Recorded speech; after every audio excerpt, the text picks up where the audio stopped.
Graduated from Rowan University in the spring of 2022 with a sports communication and media degree.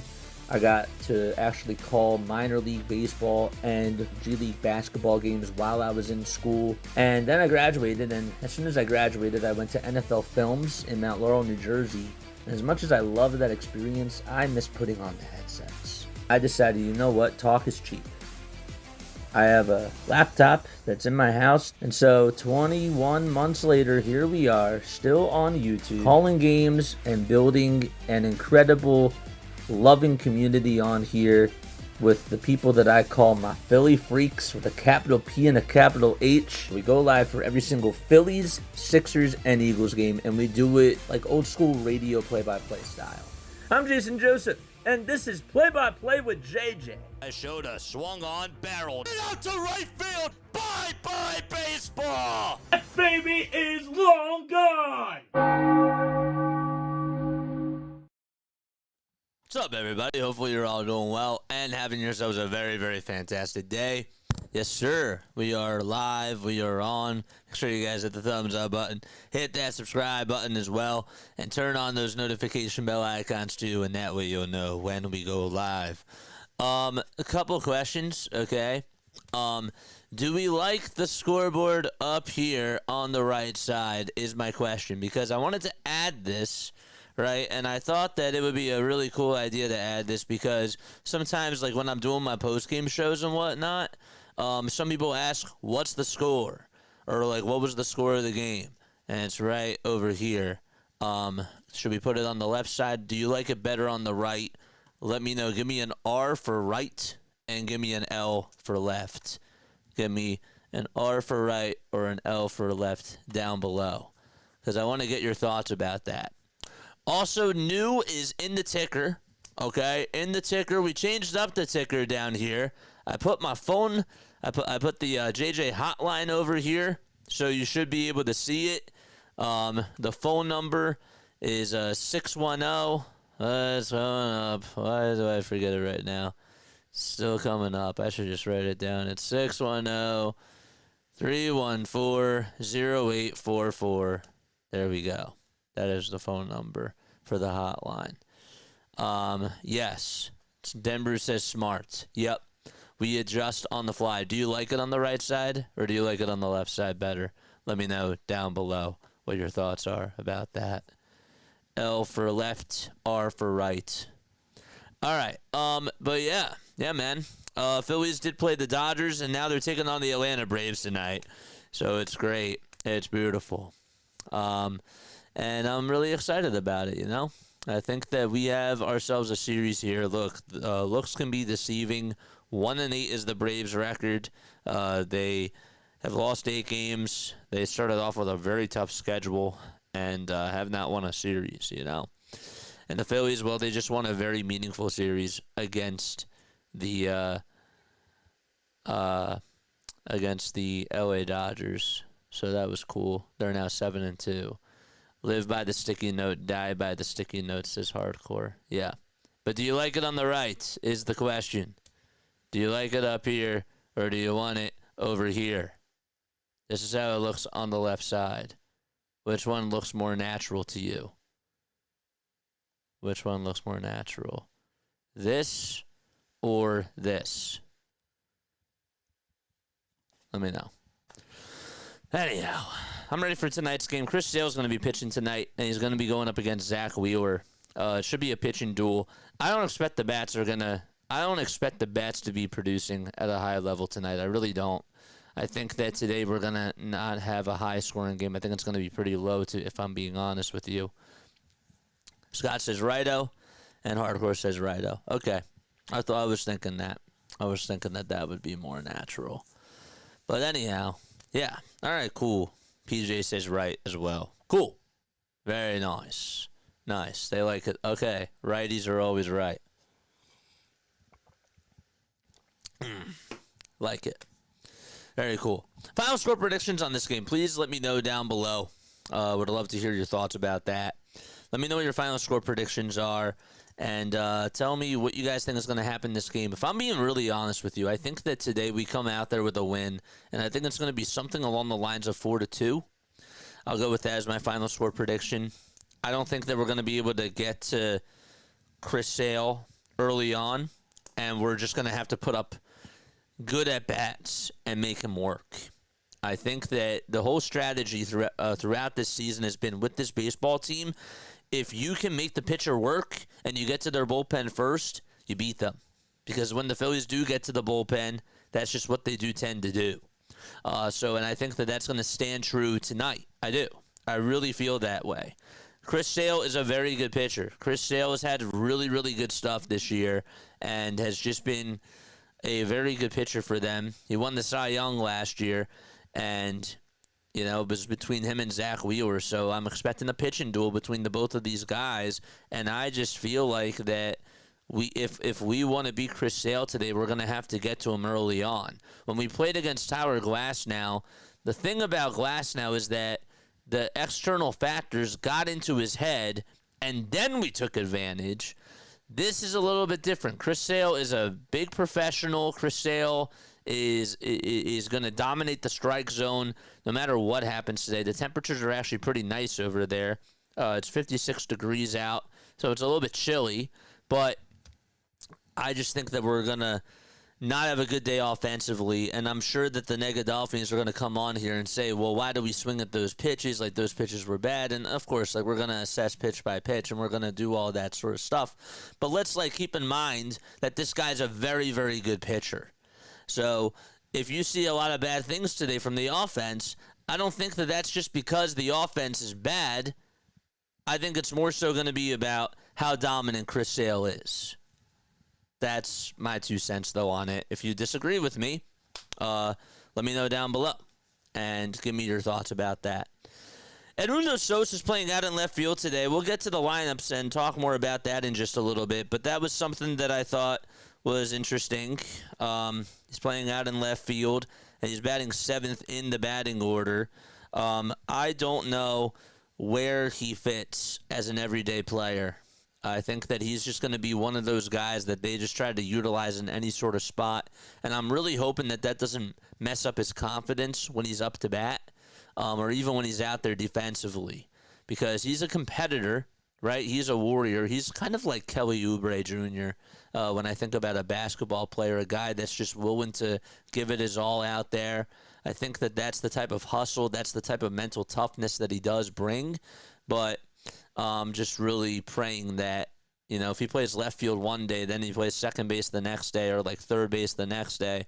I'm just hoping that that doesn't mess up with his confidence. I don't know if that's fair. I don't know if that sounds right, but I think that that's the best way that I can sort of word that. I did see an update today on Ranger Suarez that I sort of wanted to talk about, and that was, where was it? Instead of a simulation game, Ranger Suarez is now going to make a rehab start on Thursday in Clearwater, Rob Thompson said, and he's probably going to get about 3 innings or so. Andrew Painter, too, according to Corey Seidman, will then make his first rehab start on Friday in Clearwater, and he's expected to go 2 innings, and they expect him to get about 35 pitches on end. So 3 innings is what the target is going to be for Ranger Suarez in the simulated game. See how it goes. Hopefully it goes well. I don't think that there's a rush to get Ranger Suarez back, to be honest with you. I know that we have a 16-game stretch that we're going to start tonight. But realistically, I want this guy healthy. I don't want this guy to come back early and then all of a sudden, well, here comes another back problem because it was too premature. So, that's where I stand. Thank you all so much for coming on to this channel and for tuning into this game with me. Man, I'm really excited. No highlights for today. I forgot to do that last night. I had some other things that I had to do. But I promise you, we will get back to doing that tomorrow. Okay? I promise you. The other thing I'm trying to figure out is how to get different music, because this music is DMCA, and I don't like to play with fire with that. So that's one of the reasons why I didn't do it today, because I like to have a music bed when I'm doing these highlights, and that's something that I still haven't figured out. So, all right, we're ready to rock, and we're ready to roll. What are your final score predictions? Make sure that you guys comment that down below. I am going to be reading some comments. I think taking a couple from the Phils is the best thing for the Braves, and that can make them dangerous. Or, on the flip side, maybe they'll suck. Have you been happy with Kepler so far this year? I'll put it to you this way. Kepler, I don't think, has done enough for us. He had a nice series against the Nationals. But what I will tell you is this. He did take extended batting practice after he grounded into that double play. I like the mentality there. Let's hope that that produces. And that can sort of help him get out of the slump that he's in. I like that. Tells me he's not satisfied.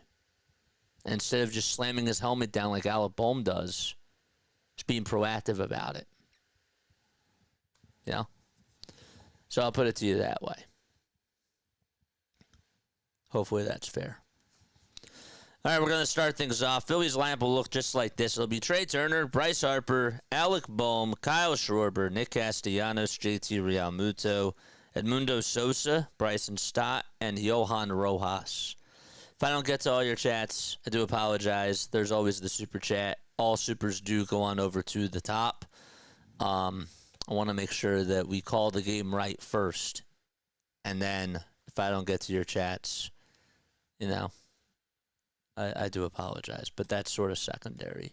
I saw that there were some chats that I missed the other day where some people were asking me questions. I can't do it all. You know, so do not take it personally. And one more thing before we actually do get underway. We are going to start being more strict about chat. If you are insulting somebody in the chat, or if you're saying like derogatory words or whatever the case is, first warning is a timeout. Second time, goodbye. I'm really not playing around. I got to lay my foot down. I do. So, all right, we're ready to start things off. And that goes for Mods. Mods, I need you to keep track of that.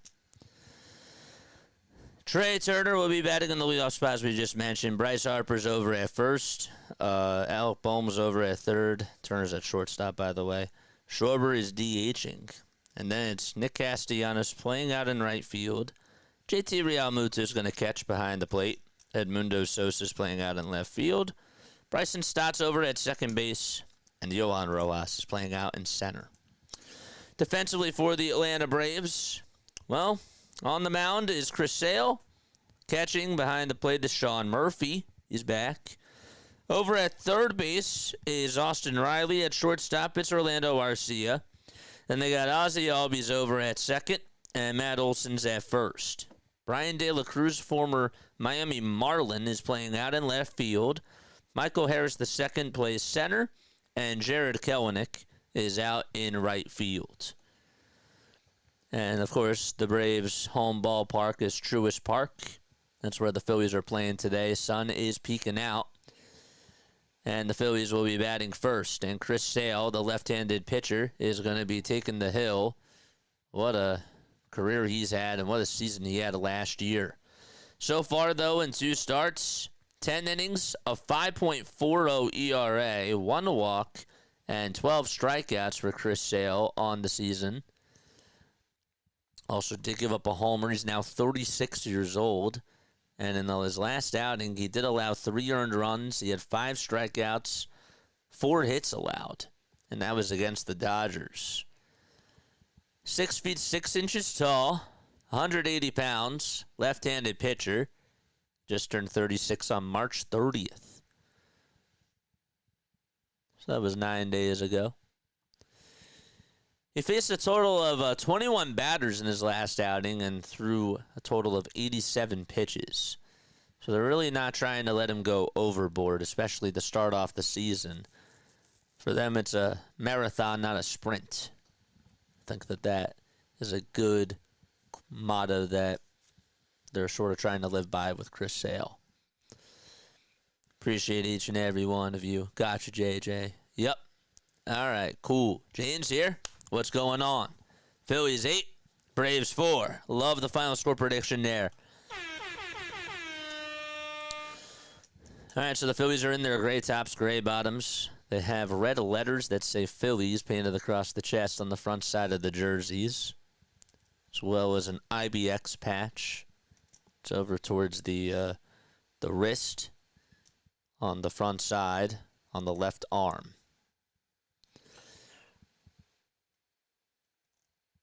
Turner wearing white cleats, white and gray cleats, gray towards the shoelaces and the top of the shoe. They're sort of stripes. The pitch, first pitch underway, and it's taken up high for ball 1. Good. All right, we're good to go. 1-0 pitch to Trey Turner. That's inside and low for a ball.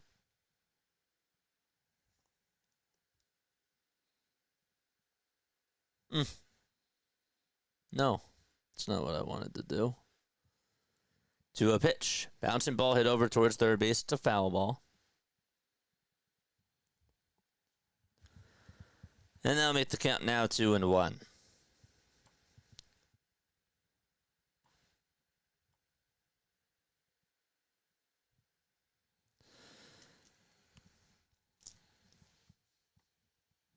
Two balls, one strike. We're in the top of the first. 3 pitches by Sale so far. And the next pitch that's thrown is high and away for ball 3. We also have forget what I was going to say. 3-1 pitch to Trey Turner. It's taken just at the kneecaps for strike 2. And the count is now full at 3-2. Turner lifetime against Chris Sale. 1 for 6 with a hat trick of strikeouts. 3-2 pitch, swing and a miss on a pitch that was outside. And Turner goes down swinging.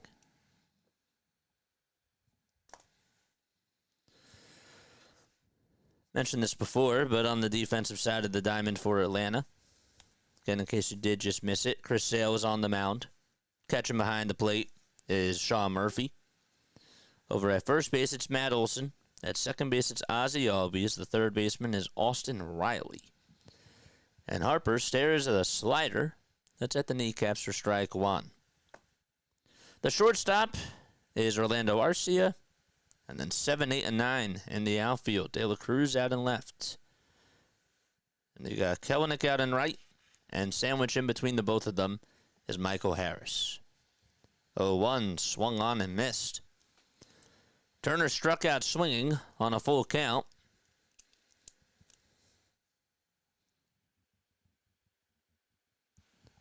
The 0-2 pitch is away for a ball.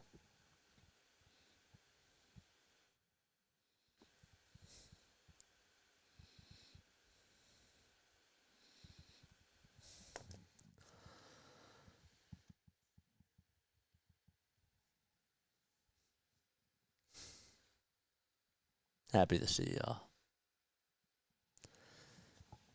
Sale comes set just above the belt and fires the 1-2 pitch, swing and a miss on a pitch that was outside and low. And back-to-back strikeouts for Chris Sale to start off the ball game so far.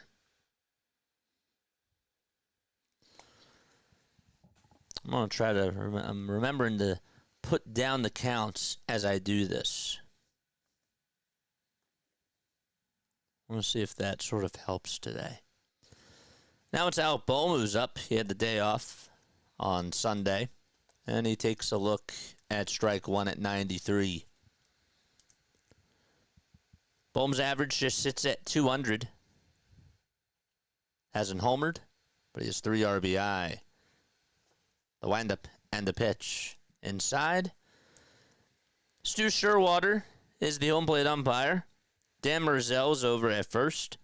Mark Carlson's the second base ump.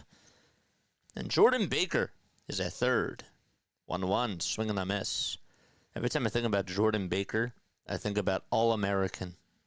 If you guys have seen that show.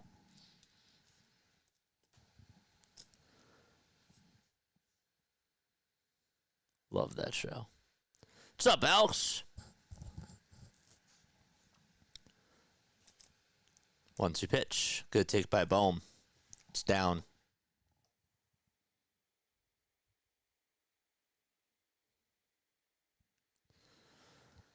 Two balls, two strikes. Two gone via strikeout by Sale. The 15th pitch of the inning, and Bohm slices this one out over towards right center field, and it's going to drop in for a base hit. And Bohm gets on with a 2-out single as he puts the brakes on, and he's aboard. Okay, nice at bat there. Good piece of hitting by Alec. That was on, what, a 1-2 pitch as well? Or was that 2-2? I think it was 2-2. Don't forget to like. Don't forget to subscribe to the channel as well. The pitch. And that is just taken a little bit low to Kyle Schwarber. That was a good piece of hitting, man. My members, where you all at? There you are. I see some emotes. Nice. 1-0 delivery. That's a strike at 95 on the outside corner.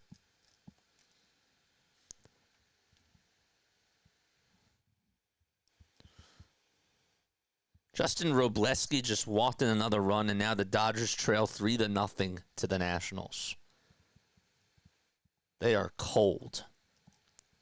The pitch. 1 ball, 2 strikes. It's taken for a strike. Already 18 pitches by Chris Sale. Castellanos does wait on deck. Schwarber rests the bat on his shoulder. Batting on the left side. High Red Sox and stares at a 1-2 pitch that's low and away to even up the count. Kyle Schwarber has the most homers against left-handed pitching ever since 2023 with 29. Judge is in second with 28. Lindor and Ramirez are tied with 27. 2-2 pitch upstairs for ball 3. Lindor and Ramirez, of course, were former teammates when they played out in Cleveland. Both switch hitters, too. Two of the best switch hitters in the game, you could argue. 3-2 pitch to Schwarber. Foul ball back over towards the screen. And Bohm was going over to second base. Now it's to retreat back over to first.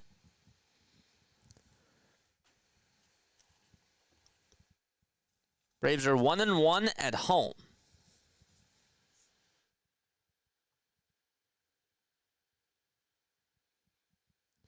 Three balls, 2 strikes. And the pitch to Schwarber, and he slices this one out over towards right field, and that's going to drop in for a single. Bohm heads over to third base. And that's going to put runners on over at the corners. Back-to-back singles for the Phillies, and Schwarber shakes his head, saying, I don't know how I got a hold of that. And I was able to get on base, but I'll take it anyways. That was a pretty powerful sort of one-handed swing, if you will. JWK, thanks for the membership, man. Appreciate you. Means a lot to me, dude. Appreciate you. And now Castellanos is coming on up to the plate. And the pitch to Casty, swinging a miss on a fastball right down Broadway.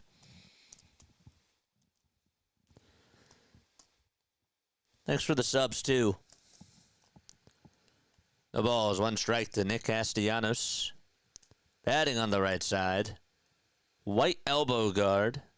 And the pitch. Line drive. Base hit. Back up the middle. Boom will score, and the Phillies strike first 1-0.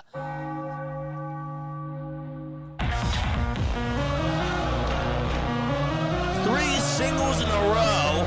All with 2 outs against Chris Sale.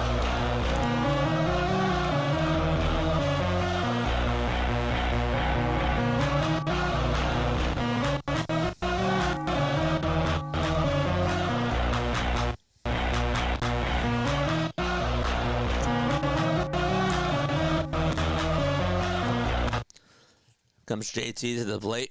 Runners on at first and second. And the pitch to Realmuto. It's in there for strike one. What's up, BW? How are you doing, my friend? Thanks so much for stopping by. Drop that link down below, guys. BW, we have a channel redirect after our stream is done. This guy is going to be doing the Orioles Diamondbacks game, so go check him out. 0-1 pitch, swing and a miss. The count is 0-2. 26 total pitches for Chris Sale in this inning. And his ERA continues to go up. 0-2 to JT. Just high.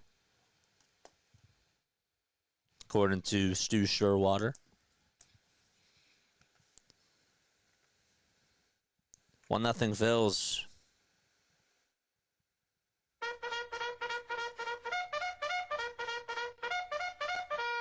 Charge!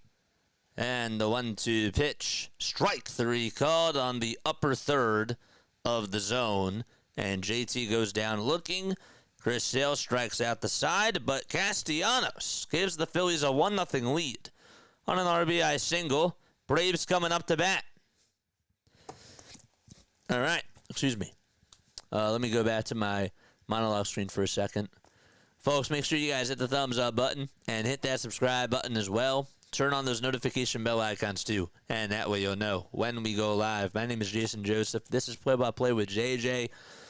We have 3 rules on here. 1, no spoilers. 2, keep it clean and no insulting other people. And 3, sit back, relax, and have a good time. That's it. All right. So Harris will be leading things off here in the bottom of the first. Then it's Ozzie Albies batting second. Marcelo Zuna, the DH, is hitting third. Matt Olson batting in the cleanup spot over at first base. Then it's Austin Riley, who's playing over at third. He's batting fifth. Brian De La Cruz out in left field today, hitting sixth in the lineup.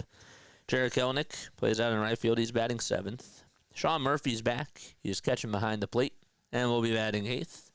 And then it's Orlando Arcia, who is the shortstop, batting ninth. And that is your lineup for today. JWK, thanks again so much for the membership. Appreciate you, my friend. Stoney's here. Let's go. What's up, Broken Bell Network? How are you? Thank you so much for coming on here. Checking in before tonight's pod. Nice. You can drop your link down below, too. Cheers, JJ. Have an excellent call. Did you post your link? You didn't post your link, did you? You didn't post your link. You gotta post your link, my friend.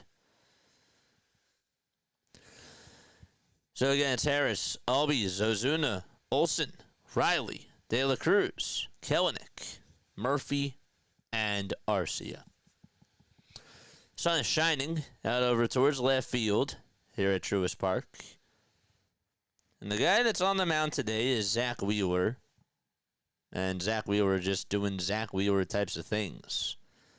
2 starts this season, 13 innings, 1.38 earned run average. He's only walked 2 batters in his 13 innings, and he has struck out 18. Really impressive. First pitch from Wheeler, strike 1 on the upper third of the zone. It's like you don't even have to worry every time he's out there. He just is so consistent. And it's really hard to get a pitcher like that nowadays. 0-1 is high and inside for ball 1.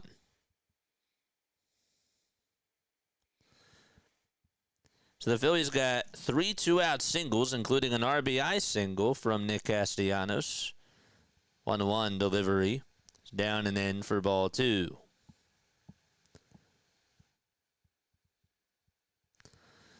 Harris batting .242 this season so far with a solo homer. Also slugging .265. 2-1 offering. Foul ball. RCM Basketballs is there. Good. Did you drop the W's link down below too?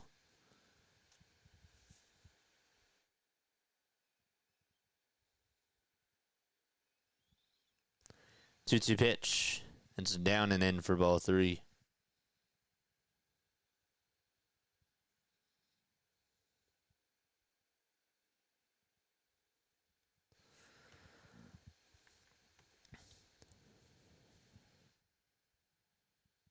Payoff pitch. Ground ball hit over towards the right side. And Stott has it. Tosses it on over to first. And there's one out.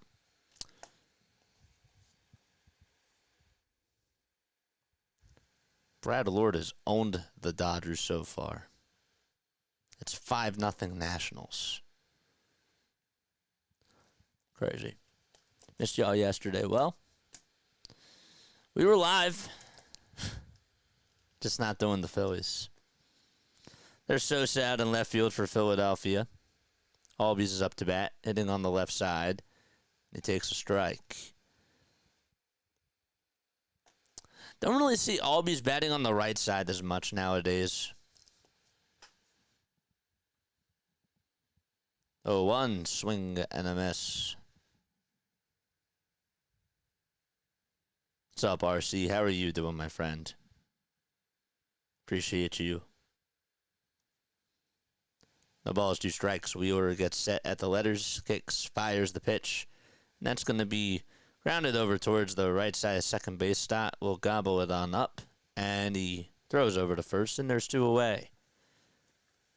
So 2 ground balls hit over to Bryson Stott's way. And 2 outs. Now Marcell Ozuna steps up with his neon green shoulders arm sleeve that he wears on his right arm. Also has a yellow elbow guard on his left arm. Hitting on the right side. Takes the first pitch. And it's a called strike. 0-1 is the count. 2 gone. Bottom of the first. Phillies lead at 1-0 on an RBI single by Castellanos. 0-1 pitch. That's called a strike as well. So caught the upper third of the zone. Halftime's here. Look at all the content creators. Here they all come. Love it. Halftime, drop your link down below too.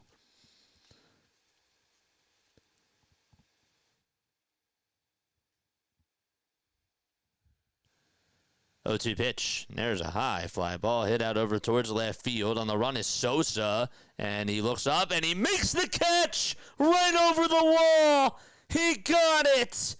Edmundo Sosa, in his debut out in left field, just robbed Marcell Ozuna on a home run.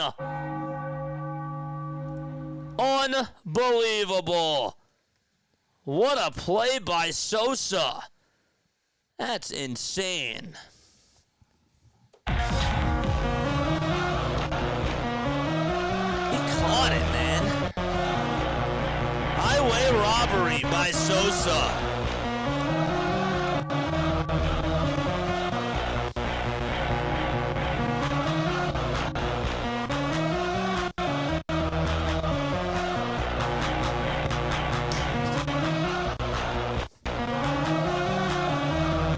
Cut that.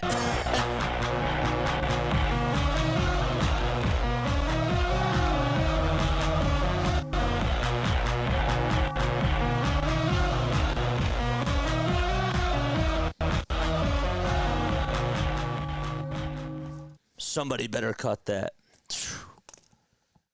That's insane. Marcell Ozuna. What a call. That was a good call. And that was an incredible catch. Wow.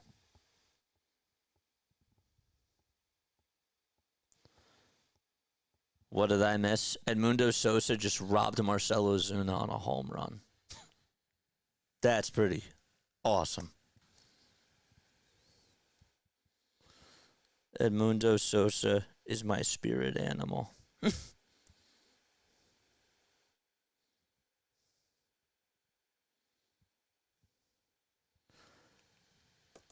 If someone can send me a screenshot of that catch,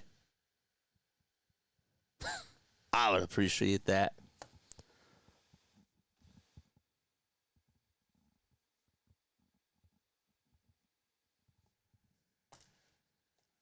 What did I miss? You just missed it.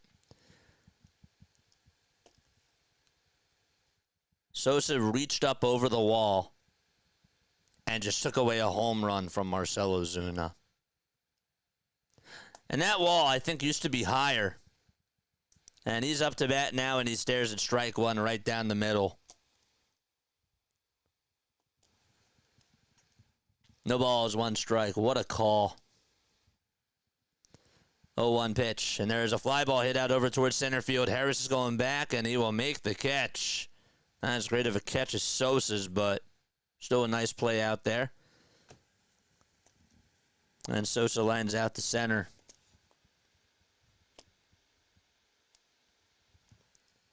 He brought it right on back.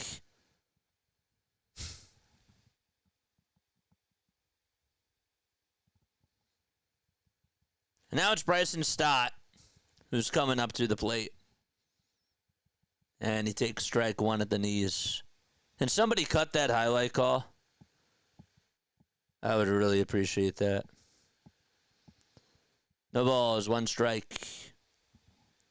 Pitch to Stott. Swing and a miss. Just on the inside corner, too. Phillies lead at 1-0. They got an RBI single from Nick Castellanos in the top of the first. And then nothing to show for the Braves in the bottom of the first. 1 ball, 2 strikes. And 1 out. 1-2. Ground ball. Hit over towards the counterpart of Bryson Stott's. And he grounds out. His throw is made in plenty of time. That's Ozzie Albies. He can play every position.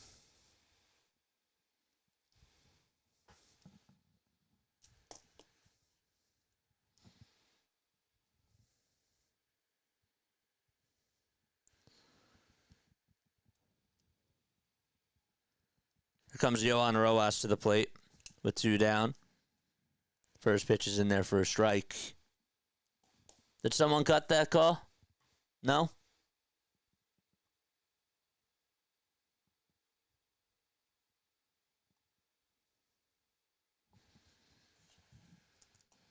No balls, 1 strike to Yohan Rojas.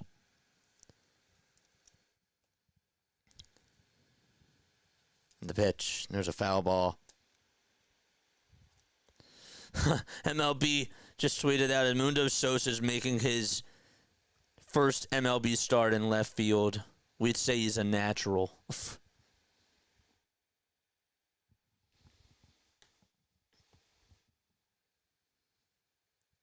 0-2. That's high and away for a ball.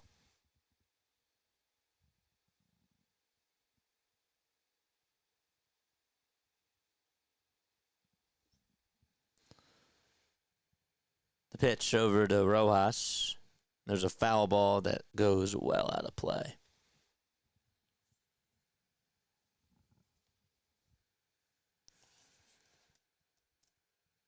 That could honestly be one of the best Phillies catches of all time.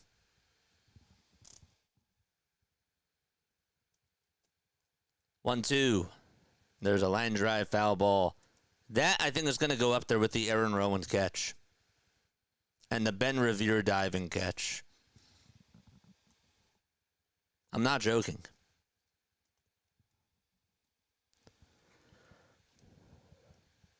1-2 pitch. There's a foul ball. I mean, I remember Yohan Rojas' diving catch that he made off of Acuna in the NLDS with bases loaded. That was awesome.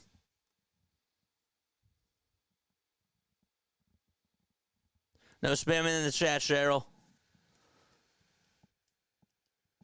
And the 1-2 pitch. That's outside.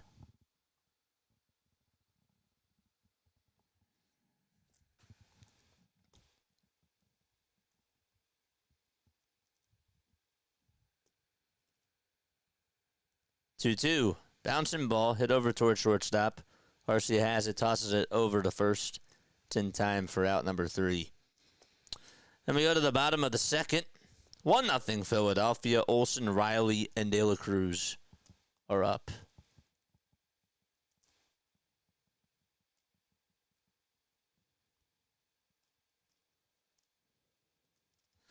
Dude needs to play every game. The situation is not obvious being in his first game out there. I mean, but how many Phillies players have robbed people on hitting home runs? When was the last time that you saw a Phillies outfielder rob somebody from getting a home run? Be realistic.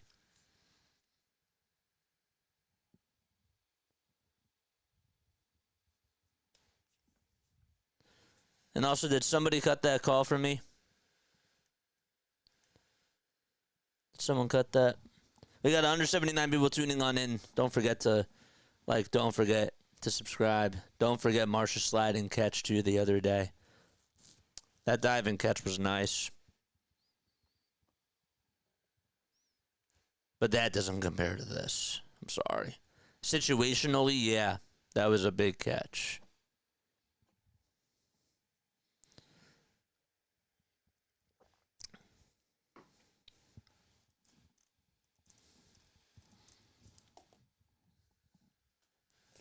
Hit that like button, folks, and hit that subscribe button, too. But, yeah, when was the last time a Phillies outfielder robbed a player from getting a home run?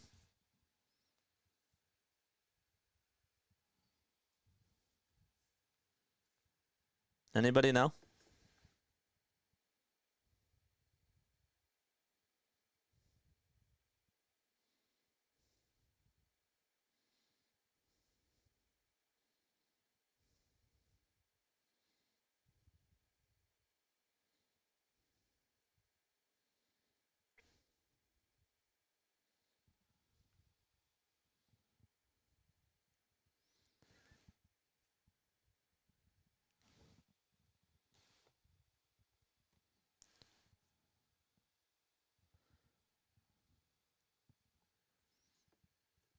Bottom of the second.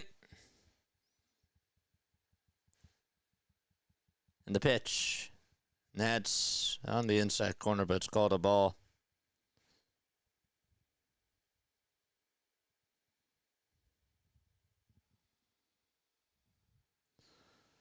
One a pitch. And another foul ball. Hit back over towards the screen.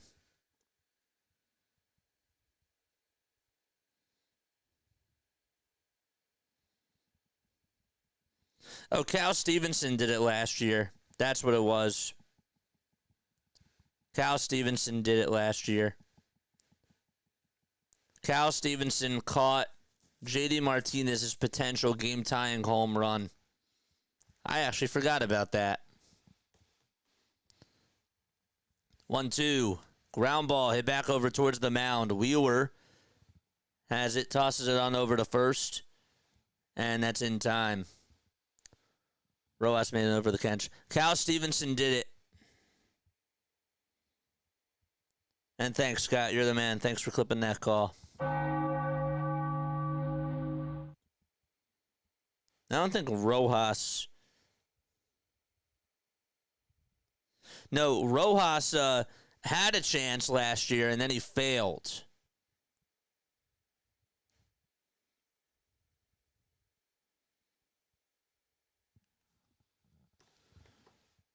One ball, no strikes to Austin Riley.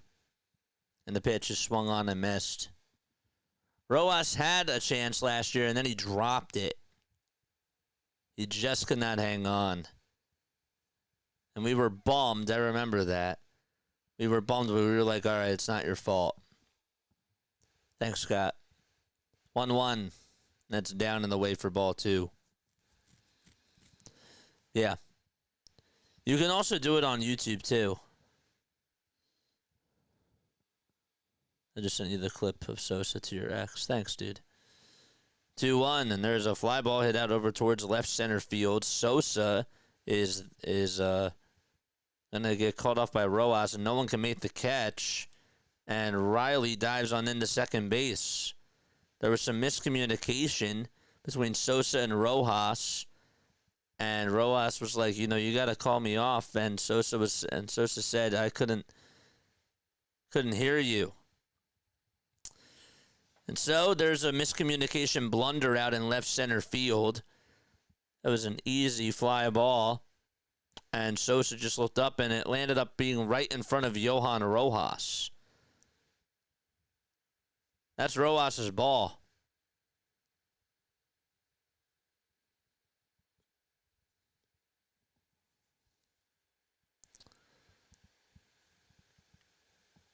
Now it's Brian De La Cruz up to bat, and the pitch is down for a ball. Thought either Marsh or Casty. No, Cal Stevenson did it. 1 ball, no strikes. The windup and the pitch. That's taken on the outside corner for a strike. Marsh did rob a home run from Cronenworth right at the wall. He did do that about 11 months ago, yeah. But Stevenson had that fantastic catch. That was the catch of the year.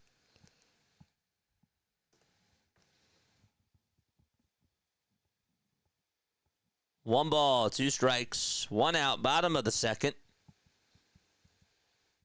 And the pitch to De La Cruz. Foul ball, back over towards the screen.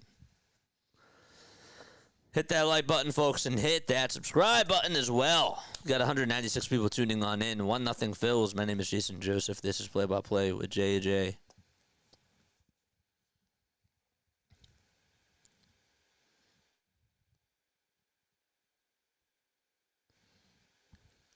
Time called by De La Cruz.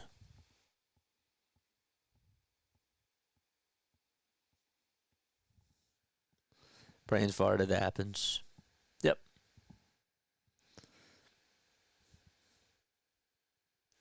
Pitch. Strike 3 called. Got him looking. Just on the outside corner. And there's 2 away.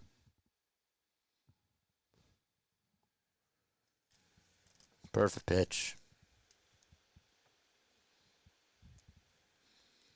The wildest part of baseball is the fact that that was even ruled a double, says Luke. It's weird. The pitch on the way, and it's down for a ball to Jared Kelenic.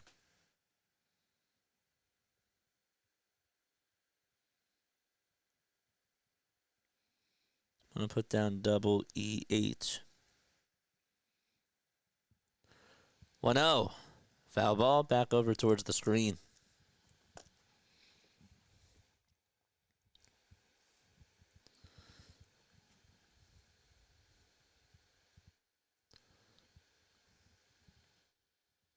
Twelve seconds left on the pitch clock.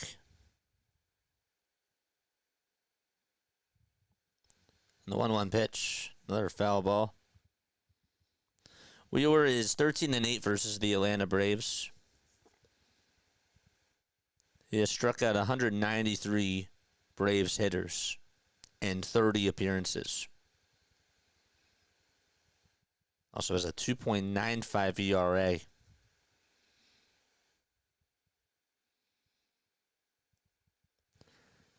1-2 pitch, and it's down for a ball. Last time he did face the Braves, he went 8 innings. He gave up only 3 hits and had 12 strikeouts, along with just 1 walk.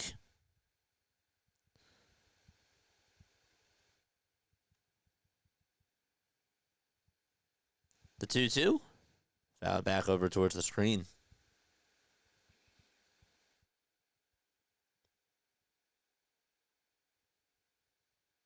He has gone 6 or more innings in each of his last 7 games against the Atlanta Braves as well. 2-2. Foul ball again. It was on April 9th of 2021, where that was the last time that did not happen.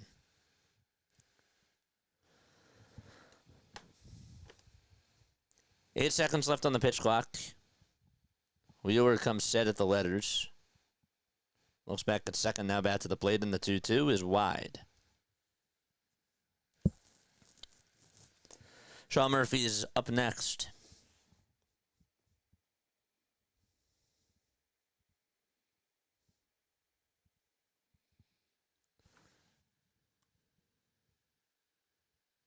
Kelenic is in the box.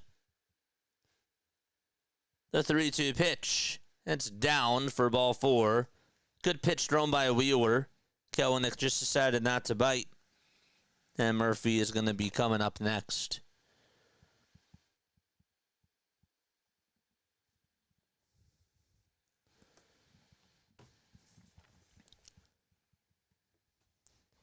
Two outs, 2 runners on. Tying runs over at second.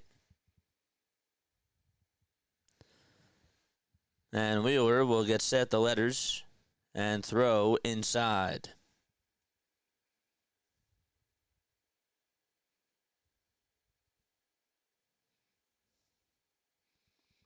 Truist Park, located in Cobb County, Georgia, down in Atlanta.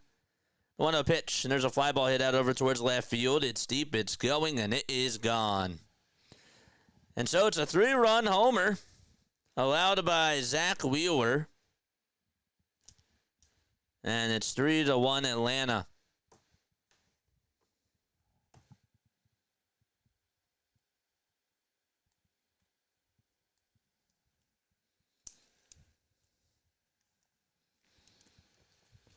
Good swing by Murphy.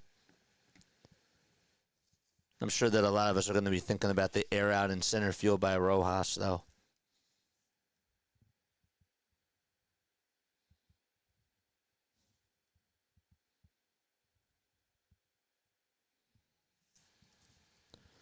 Two outs, bottom of the second, and the pitch. There's a foul ball. Just a 3-1 ball game. 8 seconds left on the pitch clock. Wheeler kicks and delivers in the pitch, and that's a fly ball hit out over towards right field, and it's a foul ball over towards the right side of the line.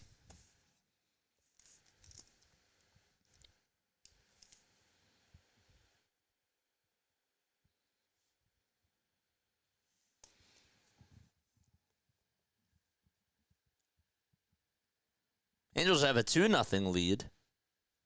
Braves have a 3-1 lead against the Phillies. Nationals also lead at 6-0 against the Dodgers.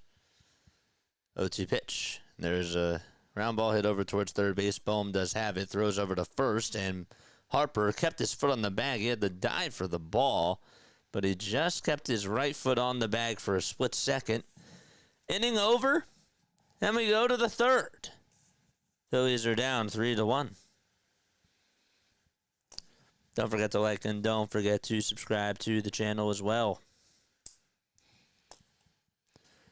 Nationals just got another run and now lead at 8-0. James Wood homered in the 4th, and that's his second homer today.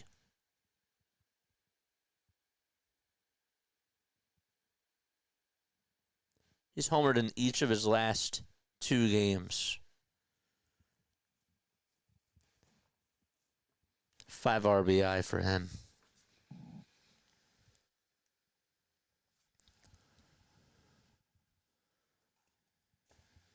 Screw the Braves.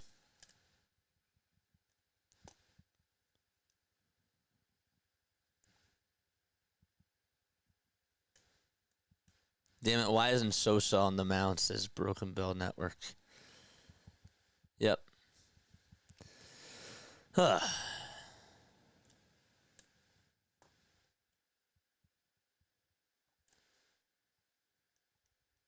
That happens.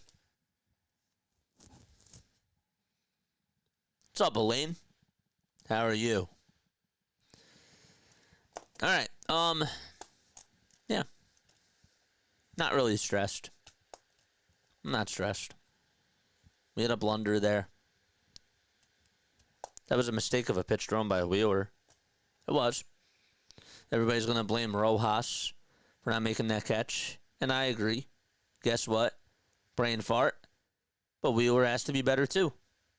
Sometimes, okay, that stuff happens, and Wheeler can't let a pitch like that go over the middle of the plate. So, Rob was actually talking with Rojas here, right?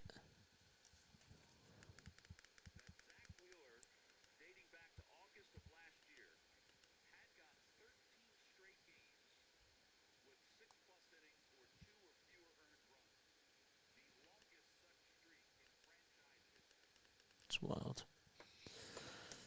All right, make sure you guys like and subscribe. Here comes Trey Turner, and he looks at a pitch that's on the outside corner at the knees for a strike. We need 34 more subs for us to get to 5,300. Make sure you guys hit the thumbs up button and hit that subscribe button too. 0-1 is down for a ball.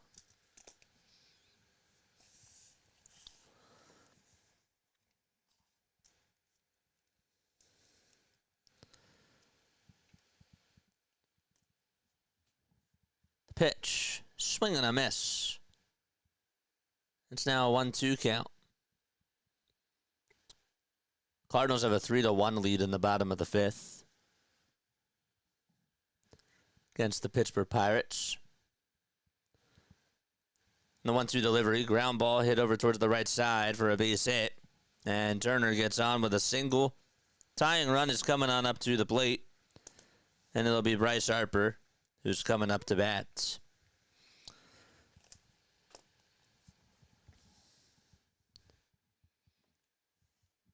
You know that Trey Turner has the fourth highest stolen base percentage against the Atlanta Braves. Tim Raines is third. Dave Winfield is second. And Otis Nixon is first. The pitch to Bryce Harper swung on and missed.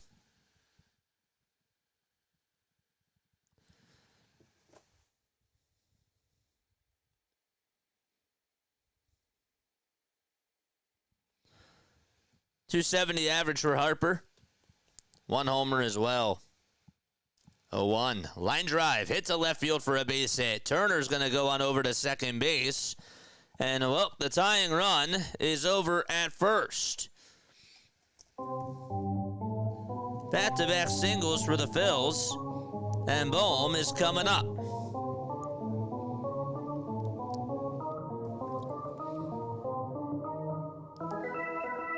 George! Good piece of hitting by Bryce. Reel him in, boys. First pitch to Bohm, and he gets underneath it. It was a good pitch to hit, and he hits it out over towards medium depth left field. The catch is made by De La Cruz. There's one away. I can't blame him there. That was his pitch. That was a mistake, and the timing was off.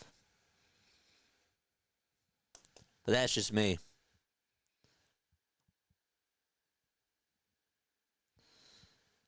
Now it's Kyle Schwarber coming up. You got a slider.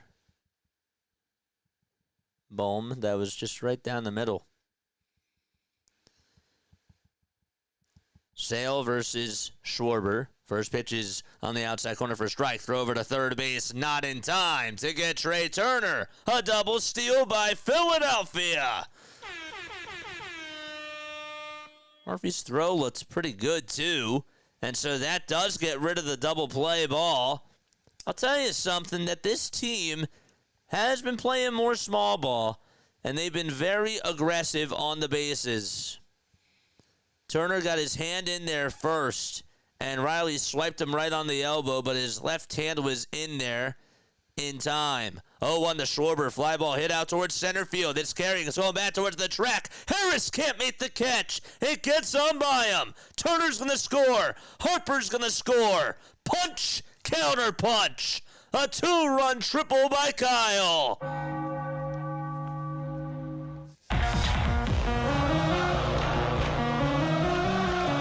Ball got right on by Harris, so he tried to make a really good catch. And we're knotted back up at 3 apiece.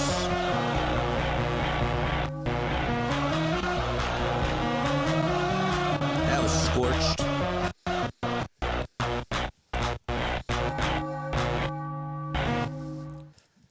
And now it's Castellanos up to the plate. And the pitch. And there's a fly ball hit out towards right field. It's slicing foul, and out of play it goes.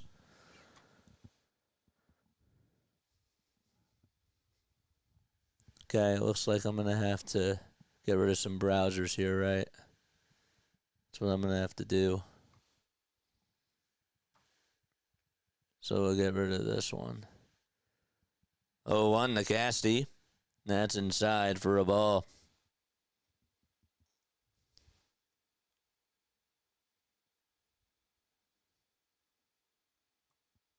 Let's go. Let's go, baby. That's the first triple that Schwarber has had since 2023. Next pitch, foul ball. Trey Turner and Harper really did a good job at causing the pressure on Sale there. And this is why I kind of like Schwarber in the cleanup spot. I want them to keep it this way, to be honest with you. 1-2. There's a line drive by Castellanos. And that's going to drop in for a base hit. That gets on by De La Cruz, and the Phillies take the lead. An RBI double by Casty. He got up with an RBI single before.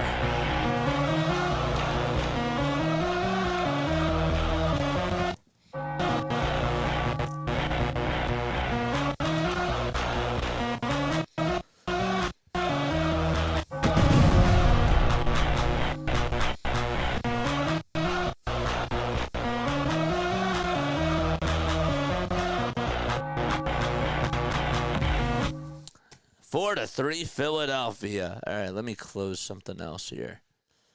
All right, we'll close Microsoft Word. Maybe that'll work.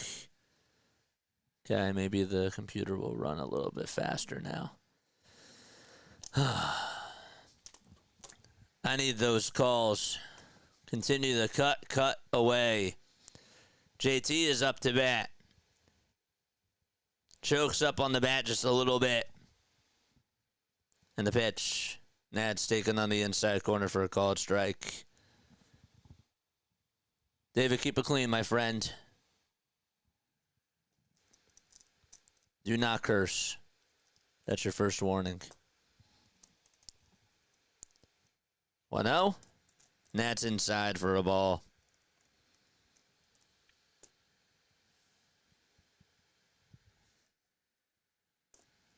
Two balls, no strikes.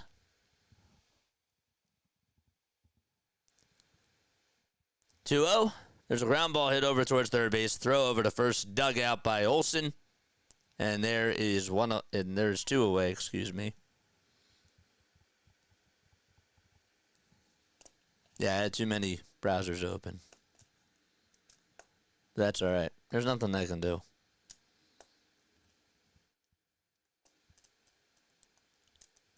Two outs and a runner on over at second base. And now it's Edmundo Sosa coming back up to the plate. And there's a strike taken right down Broadway for strike one.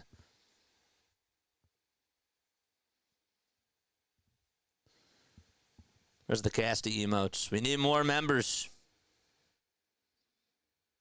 0-1, foul ball. Didn't we have the Casty emotes?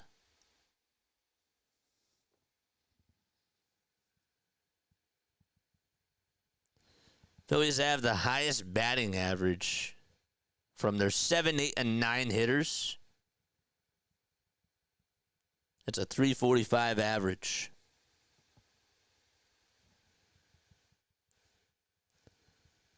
Oh, and 2 is the count. 2 outs, top of the third.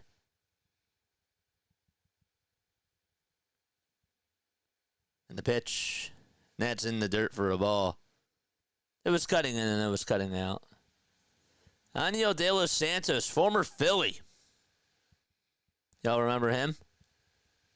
He's going to be warming up for Chris Sale. 1-2 on the way, swing and a miss. And the inning is over. The Phillies, they get the lead back. And so, it's 4-3 Philadelphia. So we go to the bottom of the third. Now to Truist Park. Kyle Schwarber had a huge 2-run triple, man. We got 222 people on here watching. Make sure you guys hit the thumbs up button and hit that subscribe button as well. Really appreciate you all for being on here, man. We got 27 people over on the vertical stream. That's awesome. That's pretty sick. Can't lie.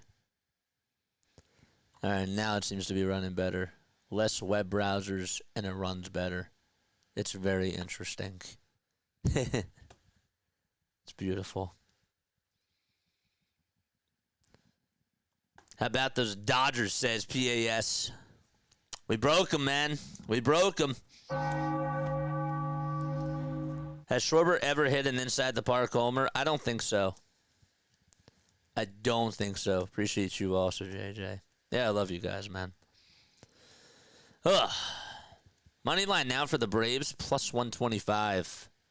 For the Phillies, it's at minus 160. And by the way, guys, Pure Adrenaline Sports is here. PAS, you know what to do. You know exactly what to do. Drop that link down below for all your Mets, Flyers, and Jets needs. That's my guy. And he does a great job. You know, and I want us to continue to support him because he has supported us, and he is a great person. He is. And he does a really good job.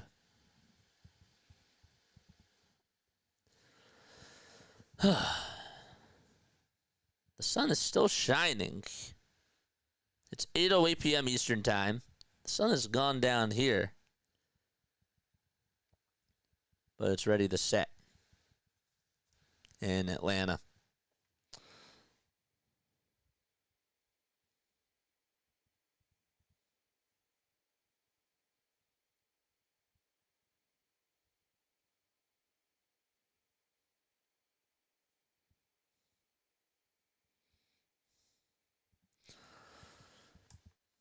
Michael Harris is coming up to the plate.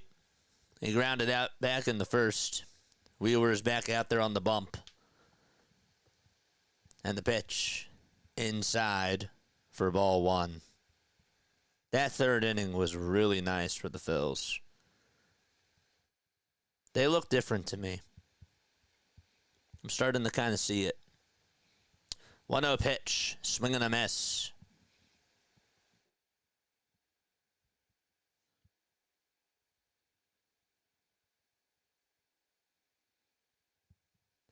One delivery. It's a ground ball hit over towards the first base side. Scooped up by Harper. And he jogs over to first and tags the bag for out number one.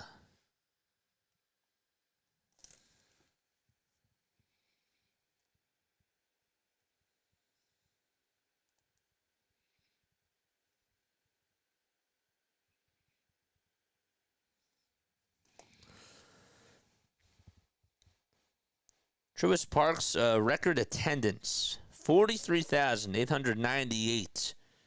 And that was against the Phillies.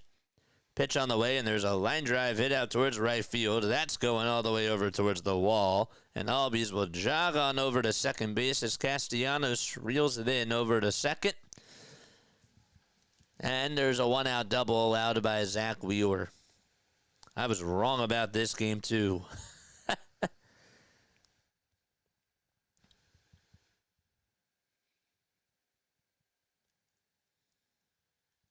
Albies took advantage of a pitch. And Marcelo Zuna's coming on up.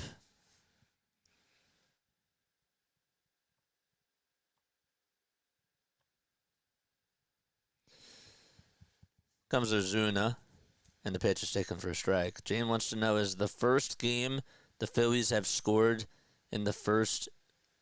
Is this the first game the Phillies have scored in the first inning so far this year? I think so.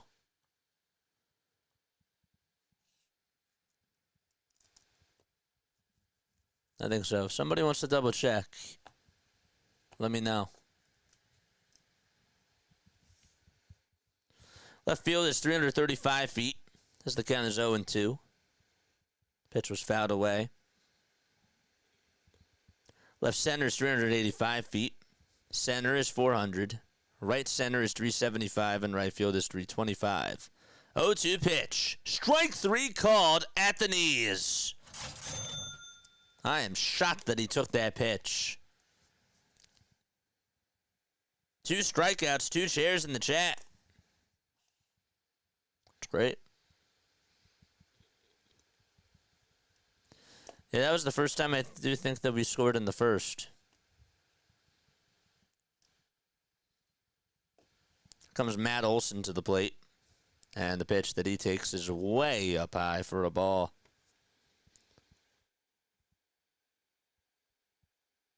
Truist Park is 8 years old. I really did not know that.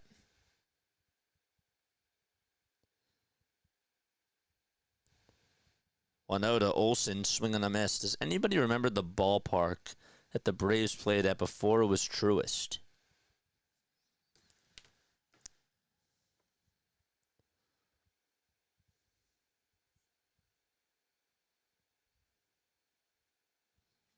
One ball, one strike.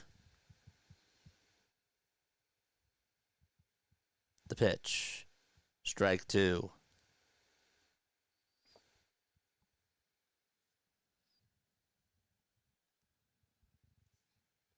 Thanks for asking my question, Jane.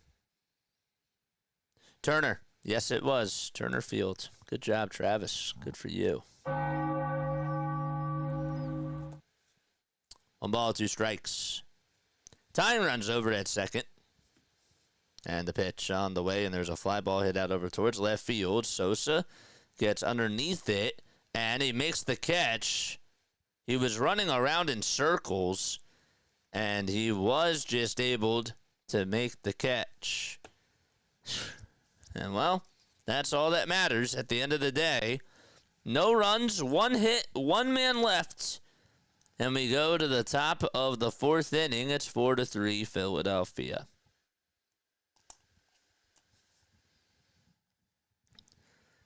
They did play at Turner, yes. What's up, John? John Doe is here.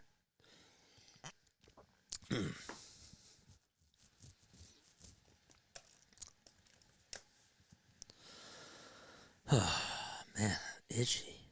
A little bit itchy here. Weird. Time is at 8:14 p.m. Eastern Time.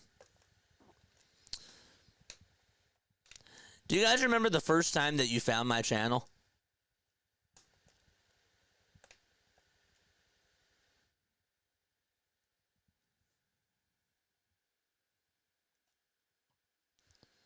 Is it slippery in the outfield, says MC Philly? No, he's just playing left field for the first time, so he's getting used to it. Catch you on the next one. Yep.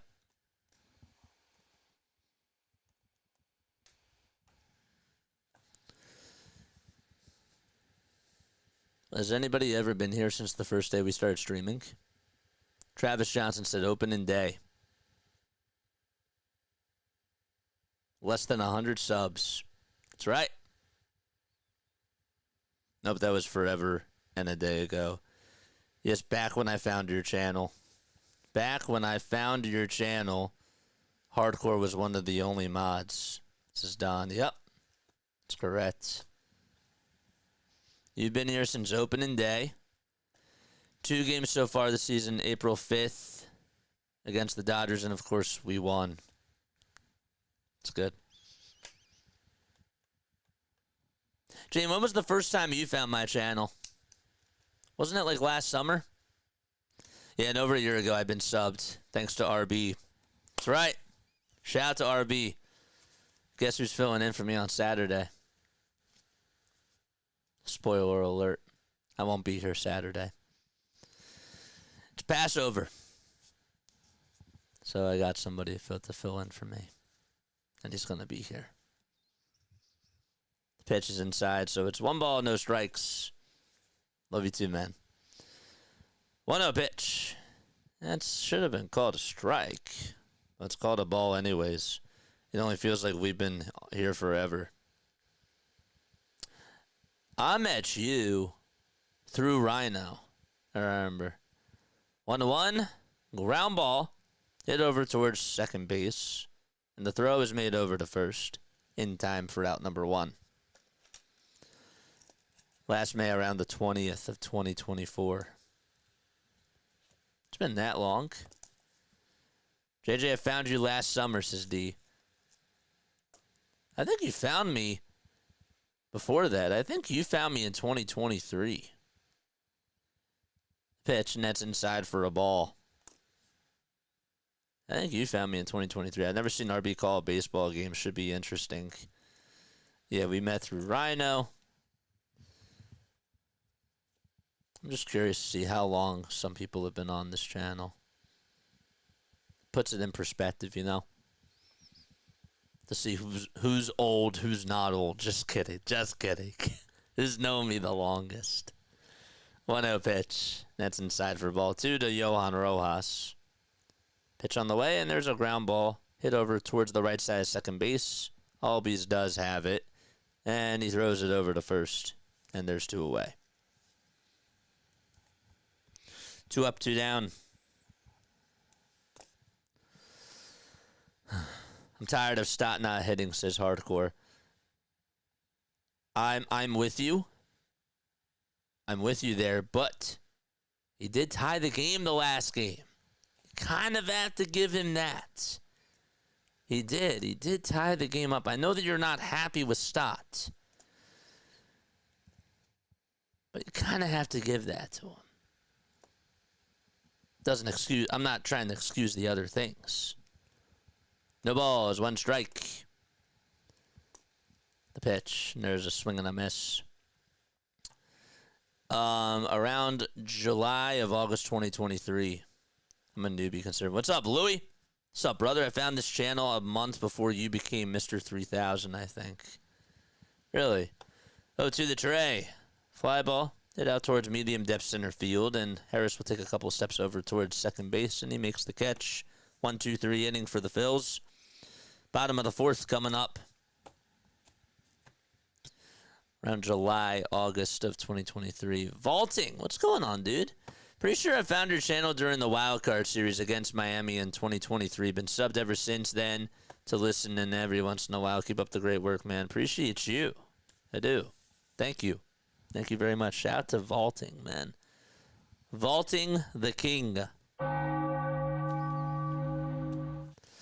not saying how. I know. Just glad to be here, JJ. It's fine. Found your channel about a month into last season, says Steve. Yeah, you've been here. I was going to say, you've been here since like April or beginning of May last year. He helped us win the last one, but he overall is meh offensively and only a little better defensively. I'm with you there. JJ, did you start doing Sixers games? Did I start doing Sixers games? I've been doing it for 3 years. When did you start? My first stream, December of 2023. That's when I started this channel. Jay knew JJ for a very long time. It started one day in a cozy and warm, you know what, back in 1983. Inside joke for those of you that don't know. It's an inside joke. I'm not going to explain it. It was just it happened like a stream ago. We were making the joke. It was yesterday, wasn't it? SMI report: the Mets are going to sign Angel Hernandez to be their closing home plate umpire. That's such a troll comment.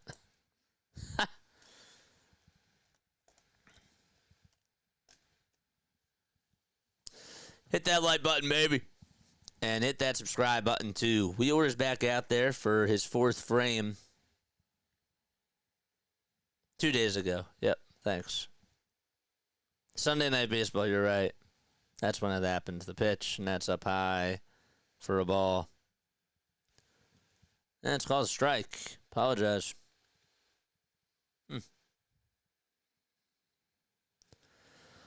Wheeler gets set at the letters. Kicks, delivers. And it's high and inside for a ball. So it's 1 ball, 1 strike. How do we get here, JJ? The Phillies had an RBI single from Castellanos in the top of the 1st. And in the bottom of the 2nd, Sean Murphy had a 3-run homer. There's a 1-1 is chopped foul, excuse me. Kyle Schwarber had a 2-run triple to tie it back in the top of the 3rd. And then Castellanos had an RBI double to make it 4-3. There's also some other things that we missed too, like Edmundo Sosa robbing Marcelo Zuna on a home run in the bottom of the first. Heard that correctly, out in left field. And the 1-2 pitch, swing and a miss. 3 Ks in the chat. And that's the first strikeout today for Austin Riley. The other thing that we forgot to mention, too, is that Yohan Rojas did make an error out in left center field. It was on a fly ball, miscommunication. That was his ball. The ball landed right out in front of him. And then the inning continued, and then we were allowed the 3-run homer to Sean Murphy with 2 outs. The pitch, and that's outside for ball 1 to Brian De La Cruz.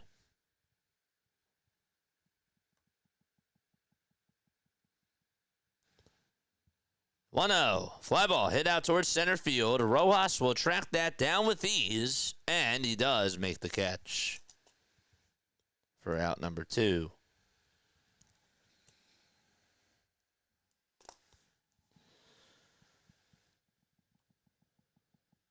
We were talking about people coming on here to tell life stories. Yeah, like last year. That's what it was. Thanks.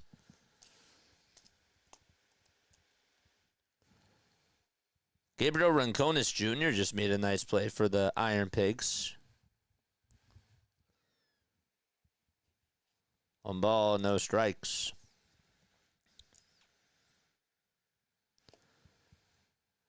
One 0. Foul ball. Last summer I started watching you, says Aline. I feel like you've been on for a couple of years. What's up, Colin? What's up, JJ? Just popping in now. See how we're looking. So far, so good, man. 1-1 pitch. That's a sweeper that just misses for ball 2. Kelenic hitting on the left side of the box. White batting gloves with red at the fingertips on each finger. 2-1. Swing and a miss. Life stories from the new chatters are the best. Aren't they, PAS? Aren't they beautiful? Yeah. Look, we love hearing people's stories on here, but, you know, if it goes too long and we say stop, you know, you're spamming the chat. That's all we're saying. I have to make sure I say that because we have over 200 people, and some people could clip farm this and all this other stuff. 3 balls and 2 strikes as the next pitch was taken down low. Payoff pitch on the way. Just misses. And Kelenic gets his second walk of the ball game. The only 2 walks allowed today by Wheeler have come against Jared Kelenic.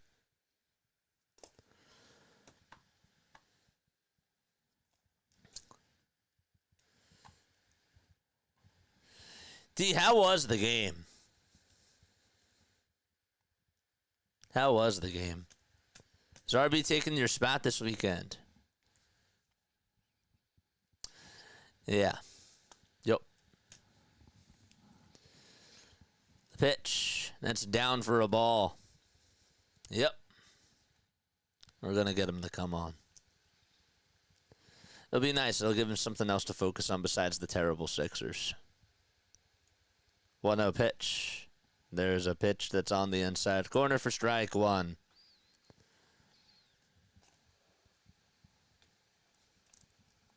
Shout out to my man. 3 seconds left on the pitch clock.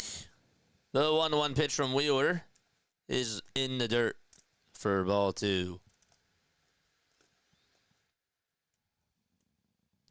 Nelson, thanks for subscribing, my friend, over on the vertical stream. Appreciate you. T Edits is here. What's going on, dude? Thanks for all the subs. I'm sure that I missed some on the regular stream. 4-3 Philadelphia. 2 balls, 1 strike. Wheeler kicks and delivers. And it's a strike called just on the inside corner at the kneecaps.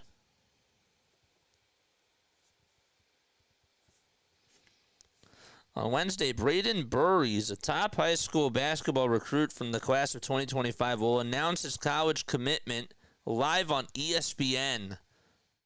Runner goes in the 2-2 pitch, is fouled away.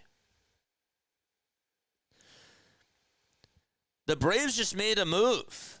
The Astros have traded Rafael Montero to the Atlanta Braves for a player to be named later. A trade going on in between a game.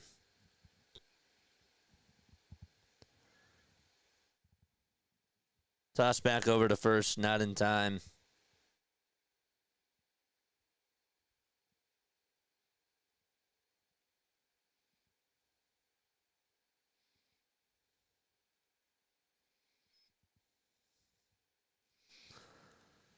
Two, and another foul ball. And Kelenic is getting his exercise. Mods, please keep an eye on vertical. Yes.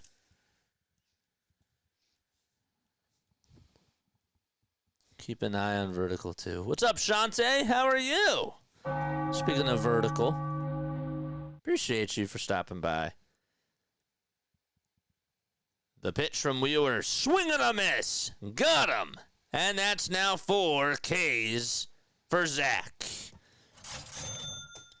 And the inning is over. Good for Wheeler. 4 shares. Let's go. Top of the 5th. 4-3, Philadelphia.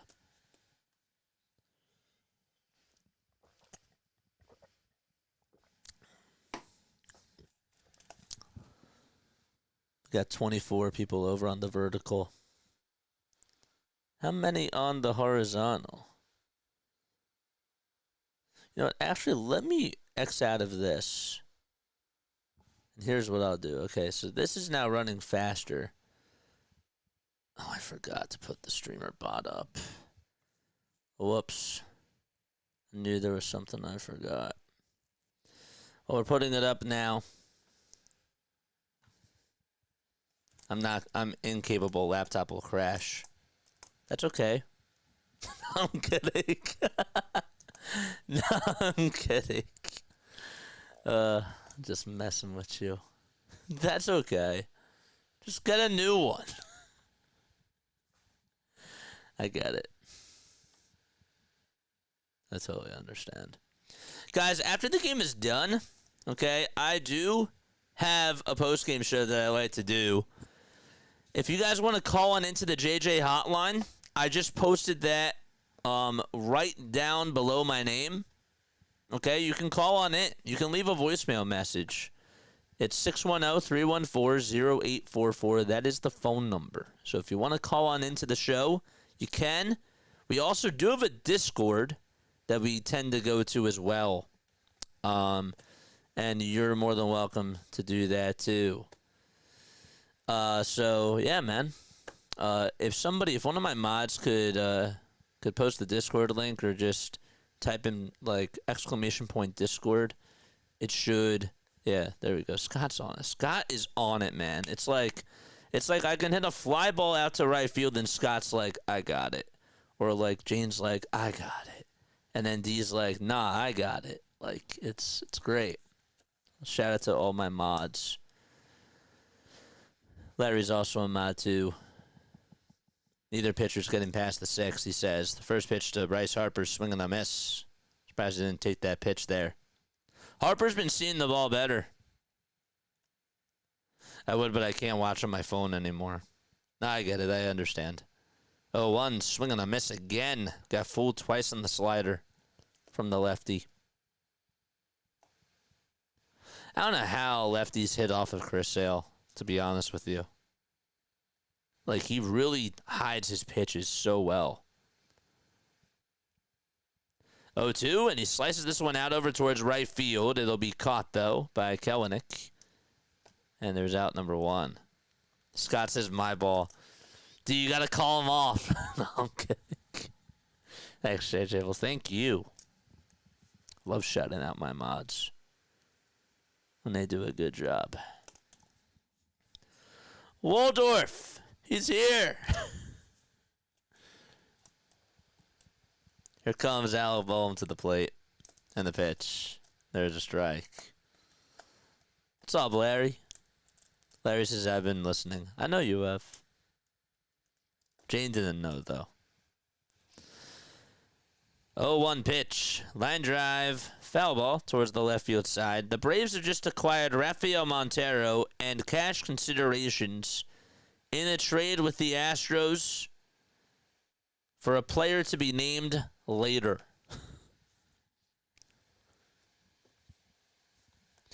Did I forget to set my fantasy lineup tonight? I don't think so. 0-2 to Alec. Low and away.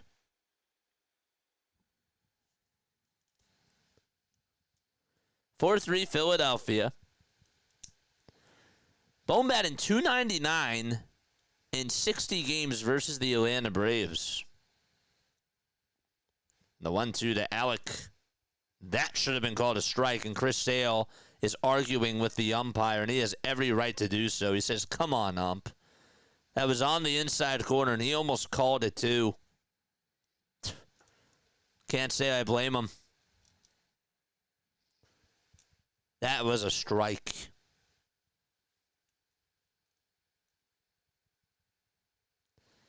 We never get those calls to go our way, though.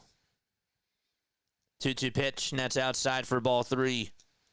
And Sale is still chirping.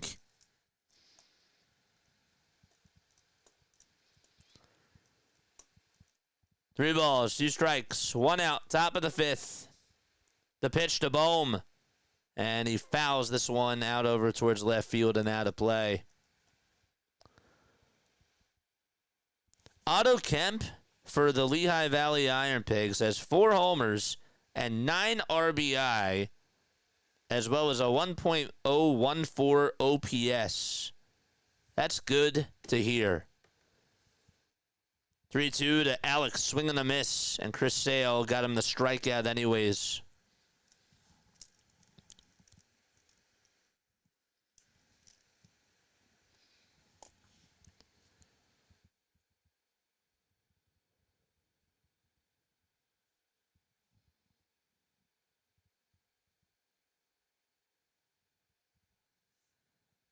Justin Crawford has a .316 average.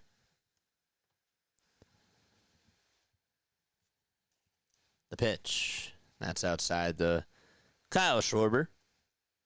Got him with a 2-run triple to tie the knot. His average back up to .306. 1-0 pitch to Schwarber. Swung on. Belted. Deep right field. Kyle Schwarber on cycle watch. 4-3. Is it June already?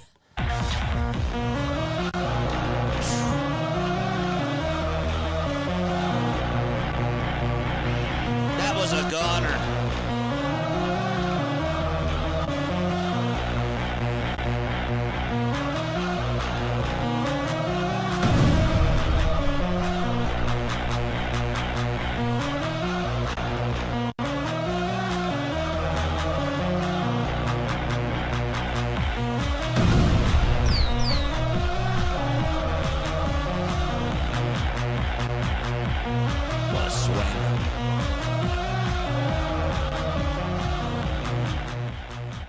The pitch to Casty. It's taken inside for a ball. Next pitch to Castellanos. Swing and a miss.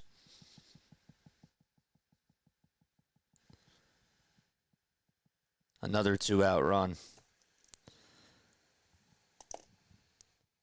The pitch to Castellanos. Fly ball hit towards left center field. That's going to hit off the top of the wall. Harris will make a throw to second base. It's off the line, and Castellanos continues to hit the baseball as he gets on with a double, and he's in scoring position.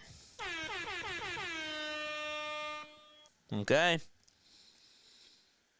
Good piece of hitting there. He's now 3 for 3 today.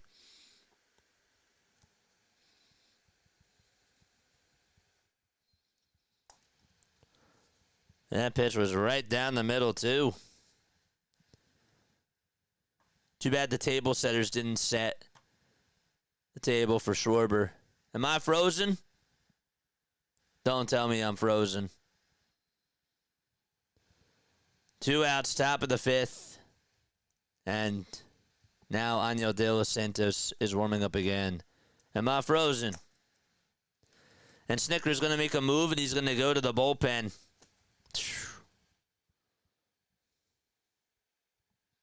That's going to be it.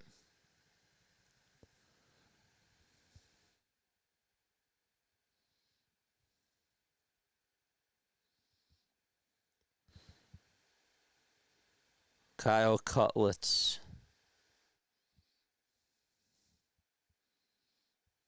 Let's go.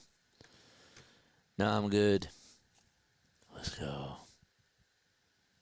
I'm invisible. Nice.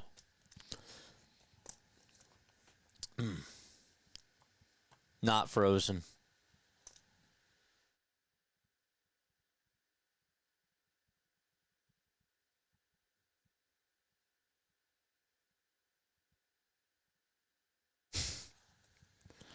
Damn, you can see my little glitch.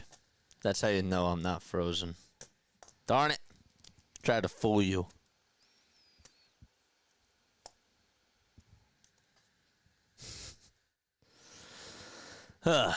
Phillies did get to Sale today. Did they get to Sale, or is Chris Sale just in a slump? That's my next question. Douglas, thanks so much for the sub. And guys, hit the thumbs up button, hit the subscribe button as well, and turn on the bell icons. I may not always be looking at chat, so if I miss your chat, don't take it personally. We have 3 rules in this chat. Keep it clean, have fun, and no spoilers. And also don't insult anybody. We're not insulting the players. We're not insulting other people on this chat either. If you do that, short leash. Año de los Santos is going to pitch for the Atlanta Braves. 4 games this year, 2.25 ERA. They also had another former Philly. His name was Hector Neris, and then they just dropped him. Just dropped him. I think it was a couple of days ago.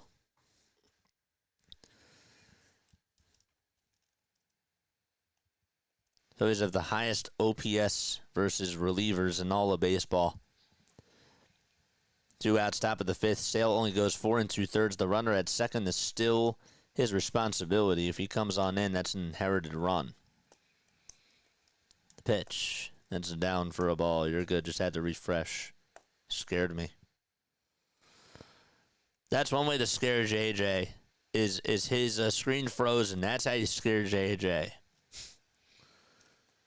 Phillies legend Año de los Santos. The pitch, and there's a strike called.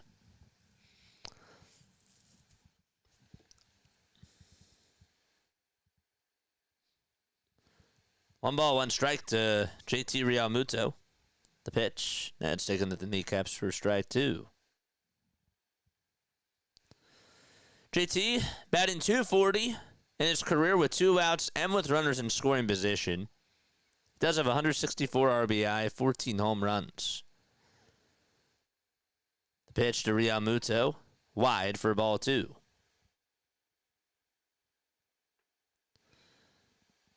Schwarber's homer went 462 feet. Remember his moonshot that he hit last year when Ryan Howard was there?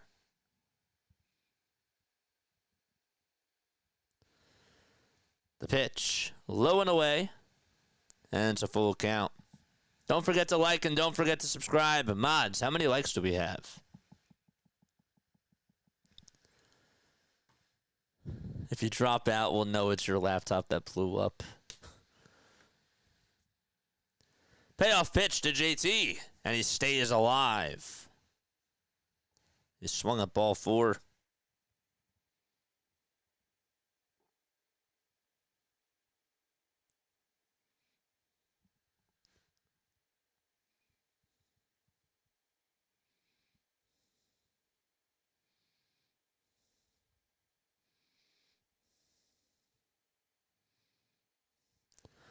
Three-two pitch.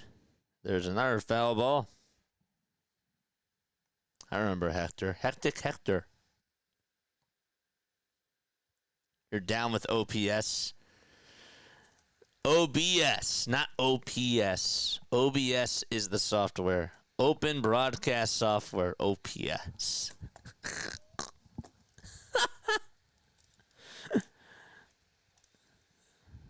3-2 pitch upstairs for ball four. That is a joke that probably Waldorf would say. And that's going to put runners on over at first and second. And Edmundo Sosa is going to be coming on up to the plate. OPS equals other people's snaps.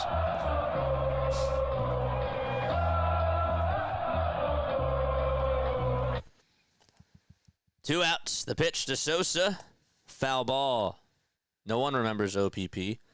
OPP, baby, you know me. Of course I know OPP. The song by Naughty by Nature. No swearing. Yep. 0-1. Strike two. It's at the kneecaps. Yeah, you know me. Yeah, of course. How could I forget about Naughty by Nature? We were at 68 pitches, 46 strikes. 0-2. High and inside for a ball. How many likes do we have, chat? How many likes?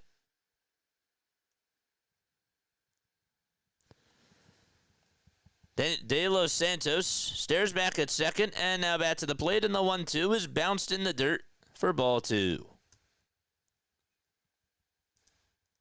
They just brought him on in to get the final out, and already 12 pitches. Two runners on for Philadelphia. 134. Thank you. How many people tuning in? The pitch to Sosa, swing and a miss. A slider right down Broad Street. And the inning is over.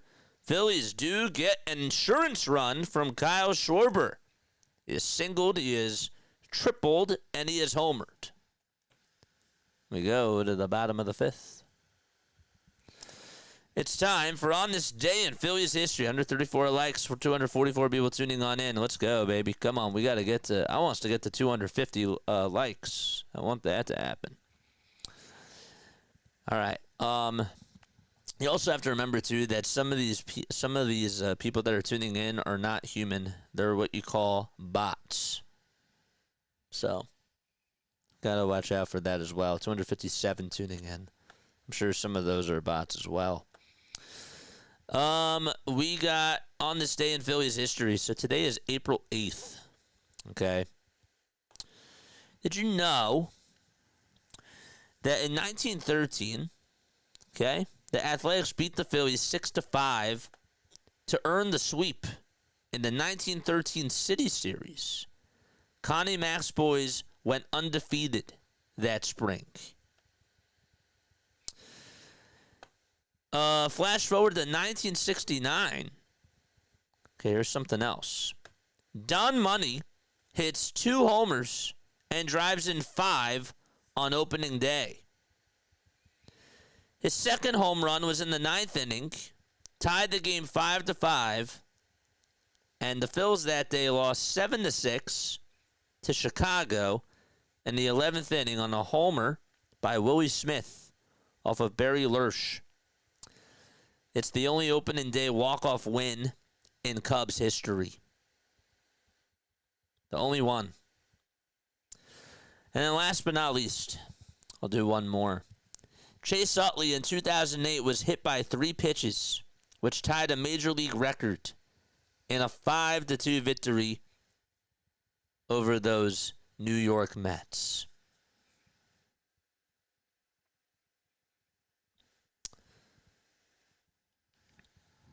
Those are 3 things that happened on this day. We're in the bottom of the 5th. It is 5-3 Philadelphia. Also, Edmundo Sosa played out in left field for his first game today, and he just robbed Marcelo Zuna on a home run. Add that to the books. And Kyle Schwarber's on triple watch as of now. as of this moment in time. 8:47 p.m. Today is April 8th of 2025. First pitch, and that's a chopper that's foul. Wheeler is pitching. 69 total pitches for him. Gets set at the letters, winds up and fires, and he bounces that one foul towards the third base side. If you guys want to text into the JJ hotline, it's 610-314-0844. And you can also follow us on Discord, like what Stoney did before. Saw Stoney joined on him. We got a voicemail, too. 0-2? That's high for a ball. Gabriel Rhodes, light, and I'm not a bot. Thank you so much, sir. 1-2 pitch on the way. Swung on and missed. 1, 2, 3, 4, 5 chairs. Keep the chairs coming. More people can sit down and have a seat and listen to play-by-play with JJ. 5 strikeouts today for Zach Wheeler, and just the 3-run homer allowed. Here comes Harris to the plate, and he fouls that one away.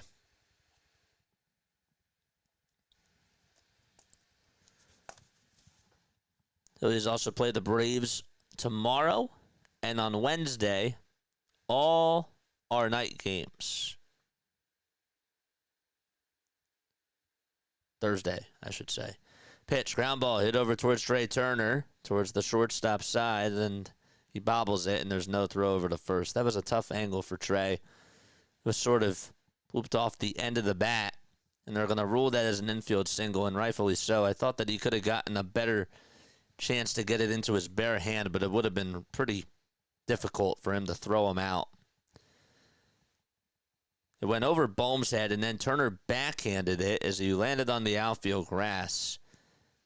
And as he tried to get it into his throwing hand, he bobbled it. Albies will pop this one up over towards the third base side. Bohm calls off JT, and JT, it's called off by Bohm, Bohm will make the catch. But I think it hit the net. Did it hit the net first?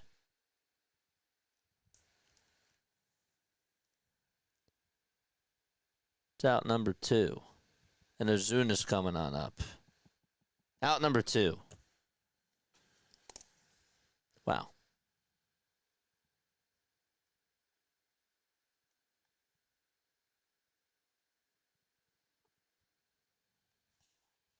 So yeah, it was 2 outs. Pitch to Ozuna, and that's taken for a ball.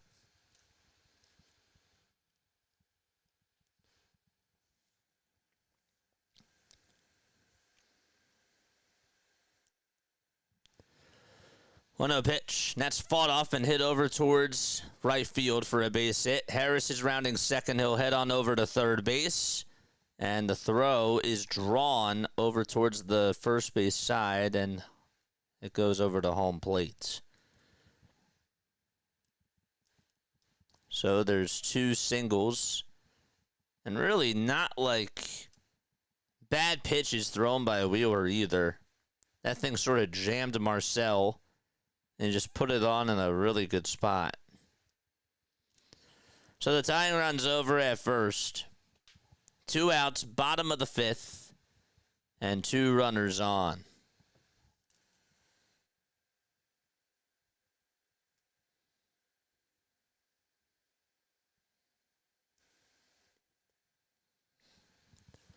Now it's Olson who comes up to the plate. Lefty versus righty, in the first pitch fouled back over towards the first base side and out of play.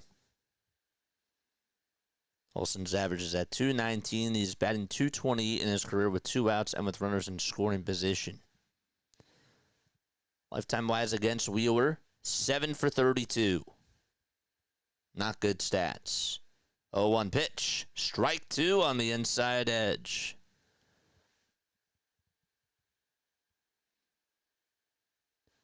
It's also 8 for 34 against Nola. Harris over at third. Ozuna at first. 0-2 pitch. Breaking ball. That's in the dirt. Phillies, by the way, are 7-2. The Mets are 8-3. Phillies would be tied with the Mets if the Phillies do hang on and win.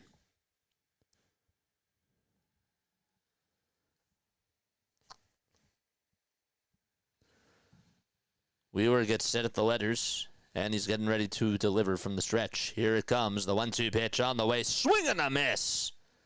And the inning is over as Olson slams the helmet down. We played 5 innings, and no harm, no done. Top of the 6th, 5-3 Phillies. I'm going to take a step off. Don't go anywhere. Be right back, and I will see you very, very soon. And before I actually do go, I want us to go raid Philly halftime. Okay? Let's go say hi to Philly halftime. Go raid him, because he's great. Okay? Here's his link. Go over there. Tell him that Play-by-Play with JJ said hi.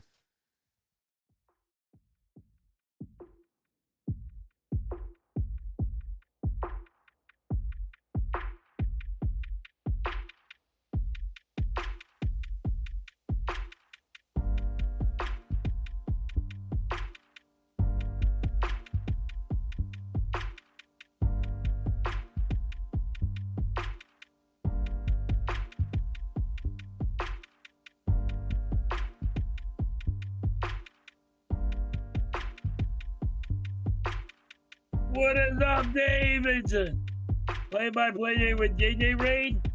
Thank you guys so much. Thank you, JJ. You're the man. Appreciate you. Hey, what is good? Thank you guys so much. Appreciate you. Dan, thank you so much. What's good, JJ? Thank you guys so much. I appreciate you.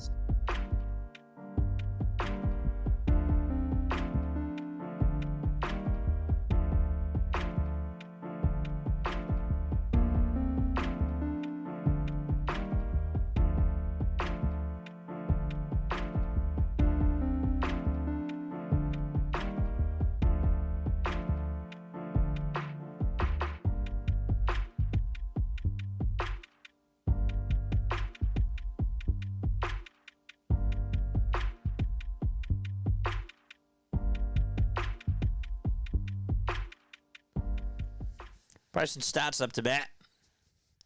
Top of the 6th inning. And the pitch. Strike 1. Just on the outside corner. Hit the thumbs up button and hit that subscribe button too. Stott is grounded out twice. 0-1 to Stott. Foul ball and hit back over towards the screen.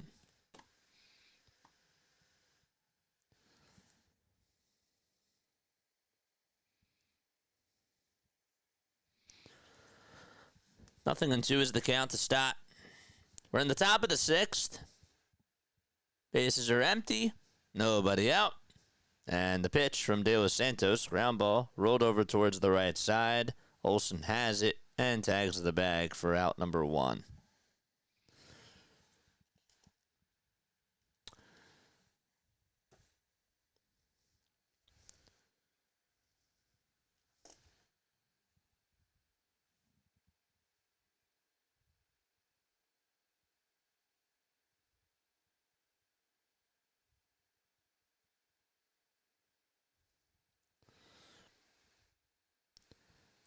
Comes Rojas. And Yohan stares at strike 1.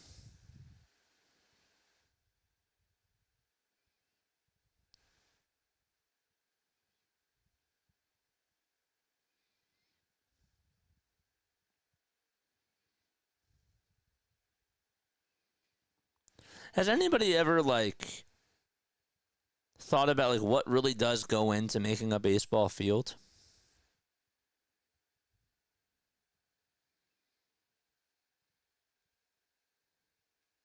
0-1. And there's a foul ball, or like how to maintain the baseball field. Has anybody thought about that?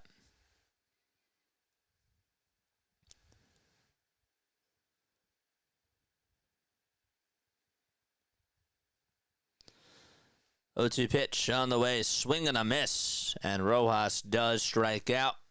And there's 2 away.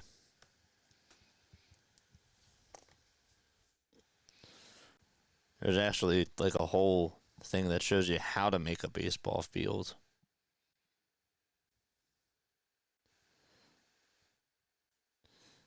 But like the supplies, the stakes, like how they make the hill and all that sort of stuff. The pitch, and there's a called strike.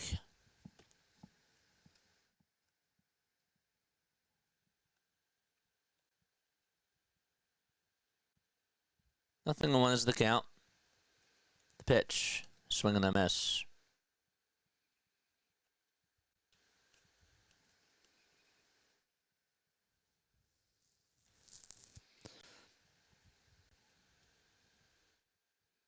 It's like really fascinating though, like when you actually study it. 0-2. And there's a pitch that's down for a ball.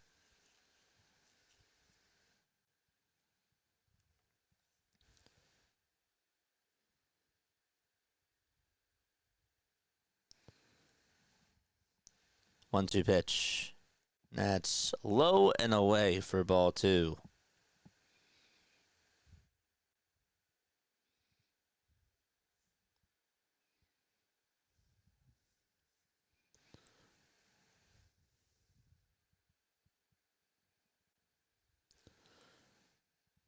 Two the tray.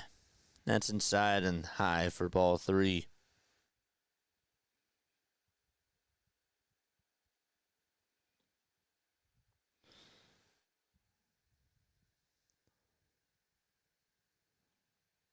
Three balls, 2 strikes. Payoff pitch to Turner. It's popped up. Hit out over towards the first base side. Olson does give it a look, and he makes the catch right in front of the Braves dugout.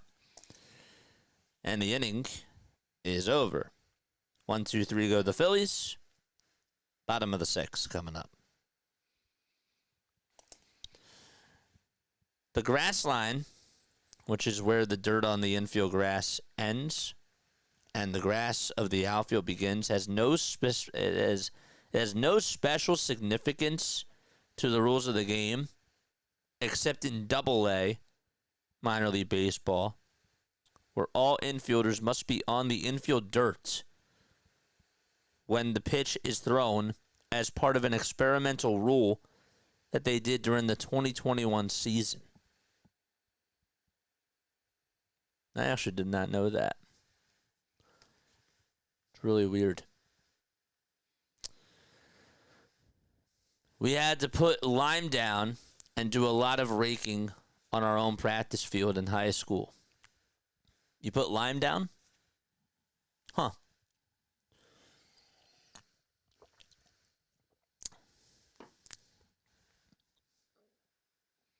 What's up, Nick? JJ, I got a question for you. What is the best trade and the worst trade that the Phillies have made in the last 10 years? Austin Hayes was not a good trade. If we're talking about the last 10 years. The best trade that they made in the last 10 years? Probably Cliff Lee. Either Cliff Lee or Roy Halladay. Was that the last 10 years? No, never mind. That was not the last 10 years. Okay. It's a good one. Zach Wheeler. Zach Wheeler was the best trade. Nah, he was a free agent signing, wasn't he? He was a free agency signing. JT?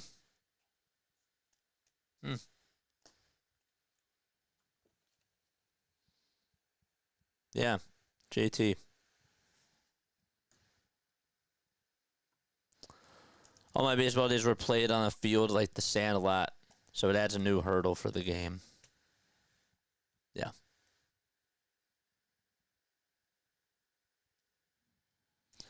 We're in the bottom of the sixth. It's 5-3 Philadelphia. In the pitch, and that's up high for a ball. Wheeler was a free agency signing. Jesus Luzardo was a very good trade. Already. Pitch, and there's a swing and a miss. Gene Segura. Was he a signing?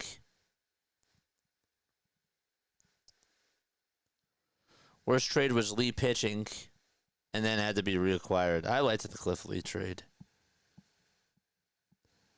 but I don't know why we had. I don't like the fact that we had to trade him. JT for Jorge, yeah, Sixto Sanchez and Jorge Alfaro. I'd say JT. 2 balls, 2 strikes. Bottom of the sixth. Wheeler kicks and delivers, swing and a miss. And Zach Wheeler with 7 strikeouts. 1 away, bottom of the sixth. Keep hitting the like button, folks, and keep subscribing to the channel as well.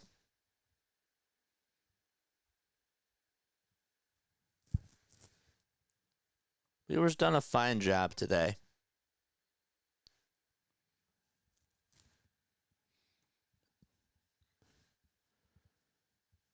One out. And the pitch. Strike 1. Just caught the inside corner.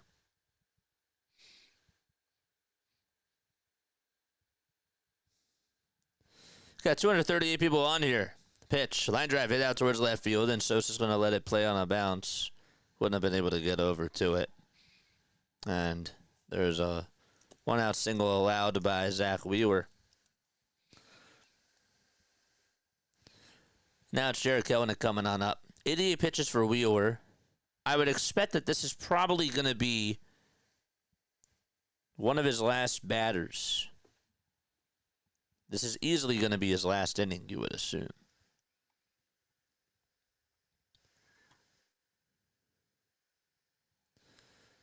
The pitch. There's another foul ball. Guys are more than welcome to get back to the channel. Memberships, they are $2.99 a month. They are. We got 155 likes, 238 people watching. Continue to hit that thumbs up button. 0-1 pitch. Swing and a miss. Let's get to 300 likes. We're halfway there. We are halfway there.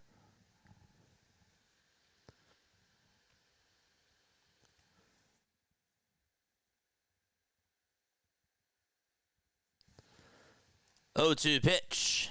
Low for ball 1. Strom is warming up in the bullpen.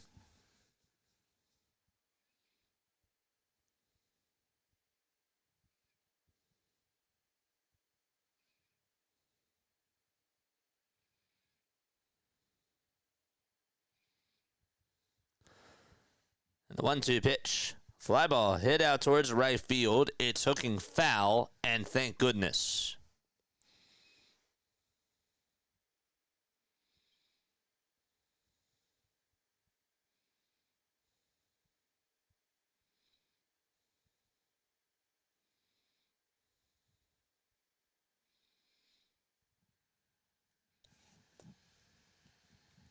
Wheeler with just 11 pitches in this inning so far. He had 12 in the last inning. 1-2 pitch. And there's a line drive hit out towards left field. That's going to drop in for a single.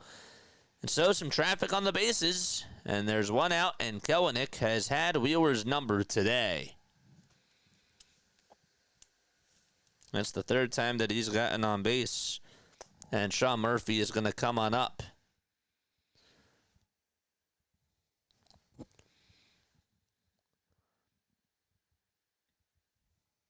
I think you got to take him out.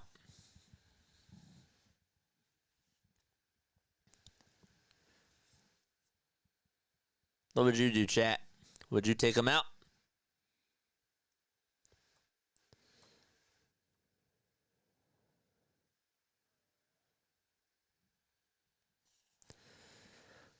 Pitch.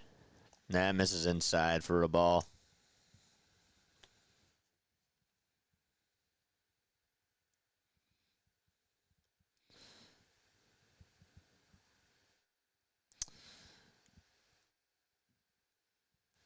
One 0 pitch. That's outside for a ball.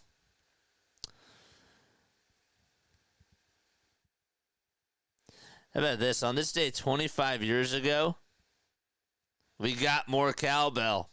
That's when the skit was out.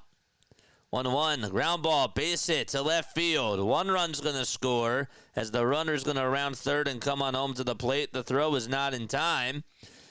And it's a 5-4 ball game as Sean Murphy has driven in all 4 runs for the Braves. And Arcia is coming up. And Rob stays put for now.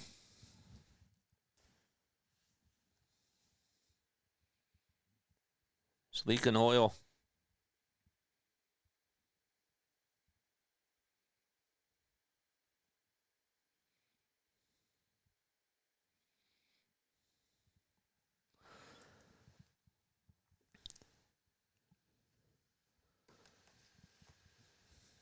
This is going to be his last batter because a lefty's up next. The pitch. That's high for a ball. Analytics versus eye test. That's all it is. 1 out, 1 ball, no strikes to Orlando Arcia.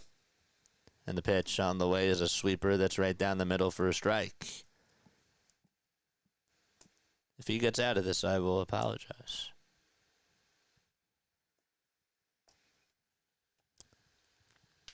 Brace yourselves. 1-1. Foul ball. Hit back over towards the first base side and out of play. Had a feeling that we were sleeping on the Braves. 1-8, no problem. Yeah, right? It should be 5-1, but it's not. I mean, really, Marcell Ozuna could have hit a home run, and yet it's not. You know? Glass half full, glass half empty. 1-2. There's a foul ball. Also, Chris Sale could have gotten a strikeout. Well, actually, he ended up doing it against Bohm. But, yeah. We had the air out in left field. That's how baseball goes, man.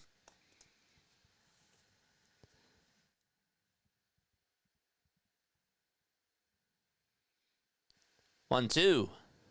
There's a foul ball.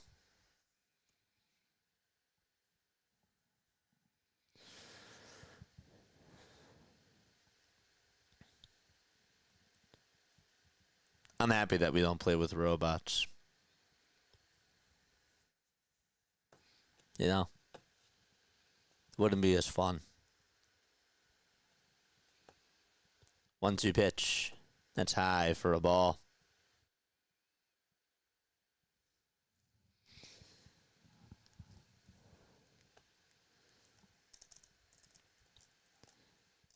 Two balls, 2 strikes. 102 pitches for Wheeler. And the next pitch is in the dirt for ball 3.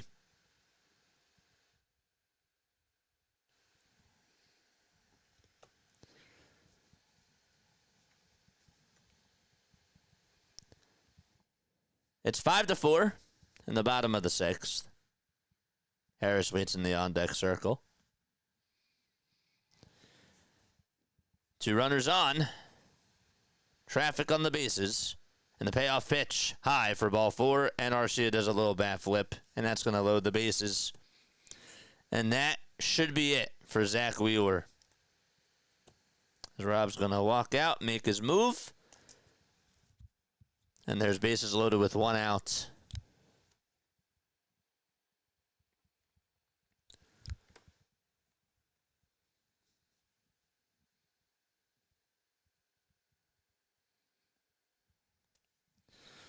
I'm sure halftime's not going to be happy. There he comes.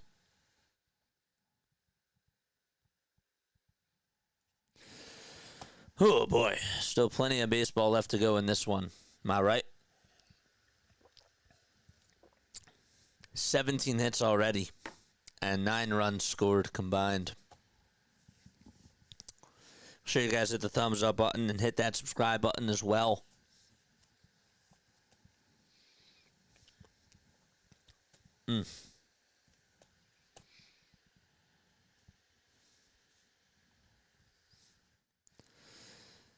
Memberships. They are $2.99 a month. If you guys want to become members, okay? It's pretty easy. It's just $2.99. All you got to do is click on that link in the chat. Just got to click on that link that was in the chat. If my mods could post it, I would appreciate it. I'm also taking a look at this other NBA score. Pelicans are down 83-71.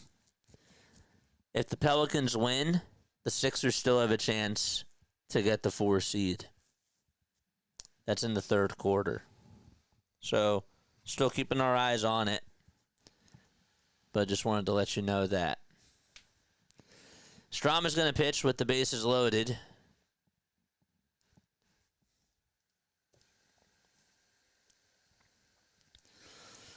De La Cruz at third.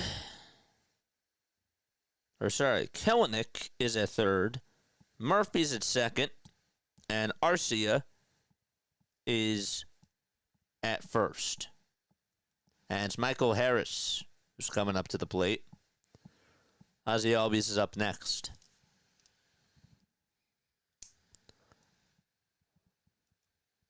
Bottom of the 6th, 1 out. Strom does get set at the belt. And he kicks and delivers, and the first pitch is popped up and hit out over towards left field. This will test the arm of Sosa. He will make the catch. The runner's tagging up from third. The throw is drawn over towards third base, and we have a tie game. Sosa with not such a good throw there. And so it's 2 outs and 2 runners on.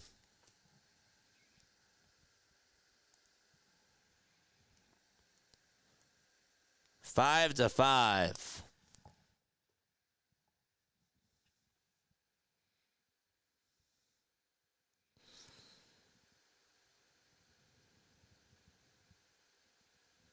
He was throwing it over to third. Surprised he didn't just throw it over to home. Now it's Albies up, and he takes ball 1 high. That's a 1-0 count.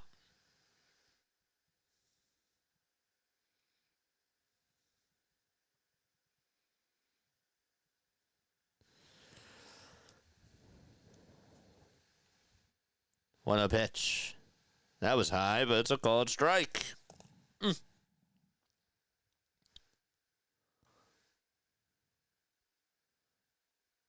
That wasn't Rojas. That was Sosa. Rojas is a good arm.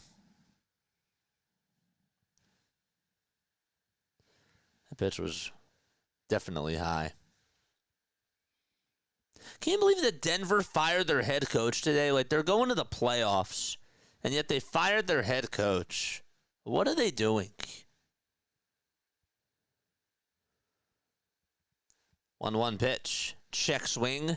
He went around, says the first base umpire.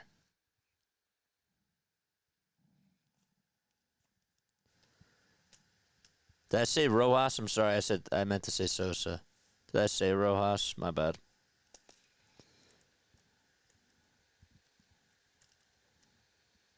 Strom kicks and delivers and fouls the pitch back over towards the screen. Larry says, yeah, that was weird. Going to the playoffs, he won a championship with them. They've had a very good year. Why would they fire him? I want the Sixers to get him.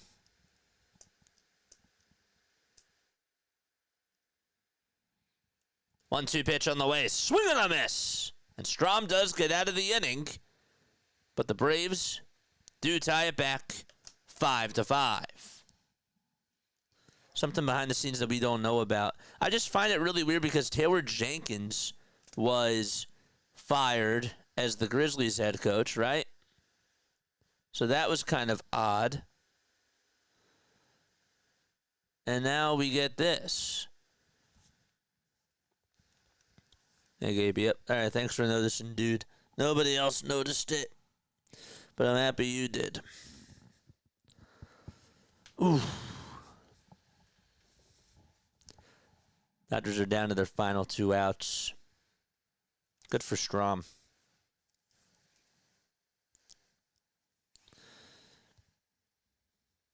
I'm going to make sure I note we were taken out too late. We were taken out too late. Still plenty of baseball left to go. Don't forget to like and don't forget to subscribe as well, my friends. Mods, if you could post the membership link down below, I would really appreciate that. Not cut off on my phone. I fixed it. Richard, I have not seen you on here in, it feels like, years. What is up, my friend? It feels like it's been moons, many moons, since I've seen you, dude. What's going on? Spread that word, please. Spread the word. We go on for Phillies baseball, Sixers basketball, and Eagles football. By the way, Wheeler's not going to get the win.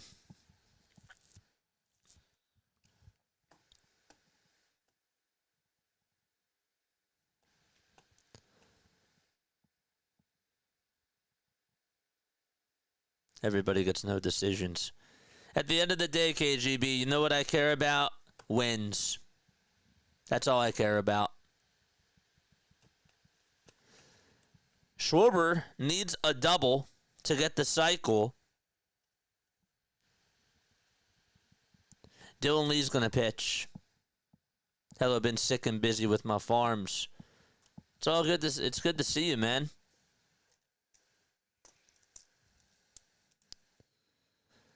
Pitch to Bryce. It's a low for a ball. Bohm is up next, and then it's Schwarber. Schwarber is in the hole right now. If you guys want to become members, Jiva Newts just posted it. There it is. 1-0 pitch to Bryce. Upstairs for ball 2. Gabe, if you could actually make a hockey for that, I would appreciate that, dude. That'd be great. 2-0. That pitch was outside, but Harper grounds it over towards the right side. Over to Albies, and the throw over to first is in time.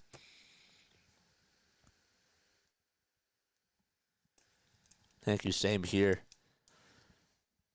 Yeah, we missed you for Eagles Super Bowl. 174 likes, 249 tuning on in. Let's go. And you got a hotkey for the hotline, too. The JJ hotline. The pitch. That's taken for a strike. We're making Jiva Newts work. Lee is 30. He has a 2.25 ERA so far this year. 0-1 the Bohm. High and inside for ball 1.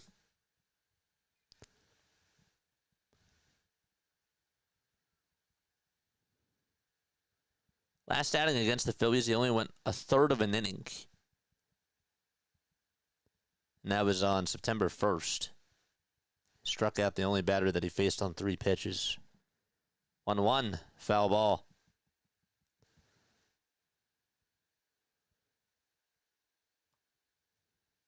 Lee was really good for them last year. He had a 2.11 ERA. 1-2. Ground ball hit back over towards the mound. And the throw over to first is in time. And Schwarber is coming up to the plate. He needs a double to get the cycle.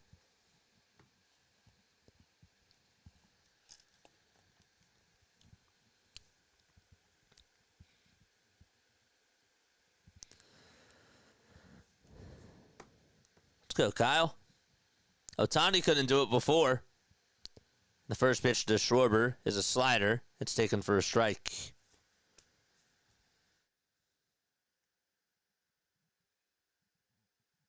Thanks. You got one for the hotline too, right, Gabe? Oh, one to Schwarber. It's a check swing foul ball. Off the end of the stick. Kyle singled in the first. He had a 2-run triple in the third. And he hit a solo homer in the fifth.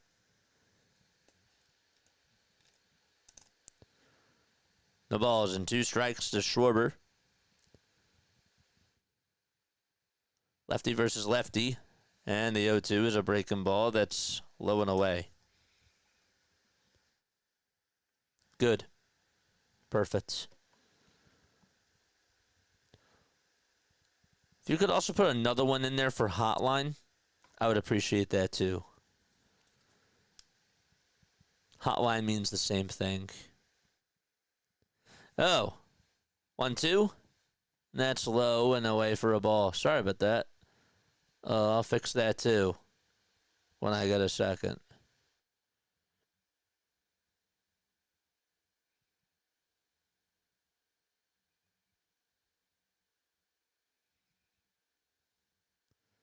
Two-two pitch. Outside for ball 3.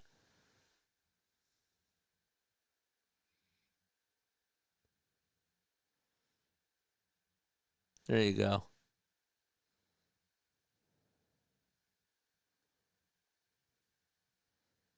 3-2 to Kyle Schwarber. Fly ball hit out towards right field. If it's fair, it's gone. It's a foul ball.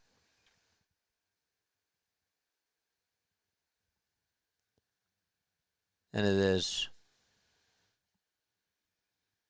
Yep, that's you. That's weird.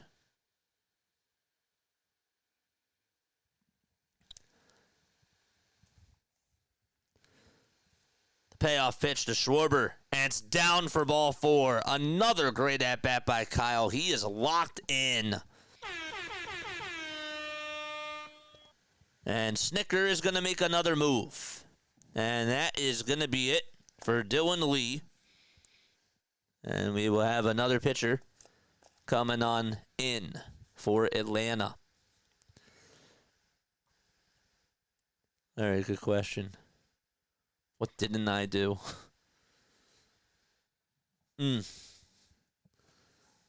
Command list. Yeah, add one that says hotline. And put that on in for put that in for voice, put that as another one for voicemail too.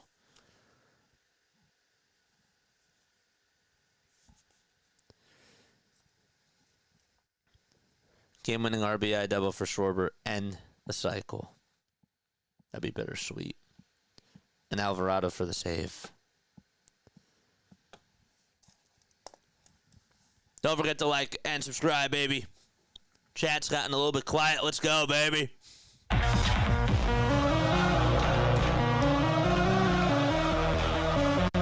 Let's go.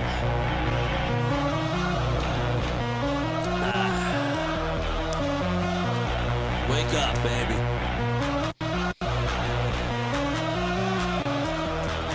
Keep those likes and subscribers coming as well. You're good, Gabe. You're good. You're good.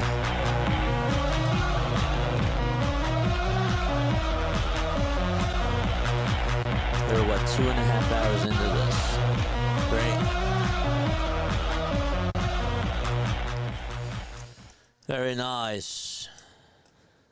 We're 2 hours and 34 minutes into this. Great. This is our 1,000th live stream that we've done. Is this our 1,000th live stream? It can't be. No, because I include the verticals. Yeah, we're not even close. Pitch to Castellanos. Fly ball hit out over towards center field. First pitch, 1 out.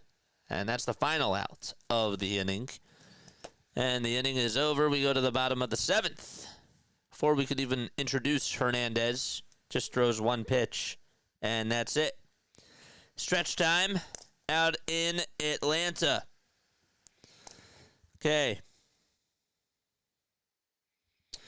All right, it's time now for Phillies trivia. I'm going to ask you a Phillies trivia question. If you get it right, you will hear this. If you get it wrong, you'll hear this. Okay. Where is it?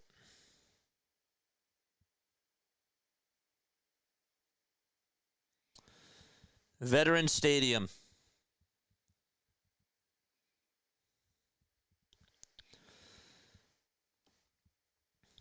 Okay. One of the most memorable games at Veteran Stadium was when the Phillies clinched the NLCS. The first time they did it was in 1983 over Tommy Lasorda and the Dodgers. And the second time was against the Atlanta Braves. I lost that trivia question. Another game that's well remembered, right, was, where was it? Oh my gosh. Was when two guys had two no-hitters. Who were those two guys?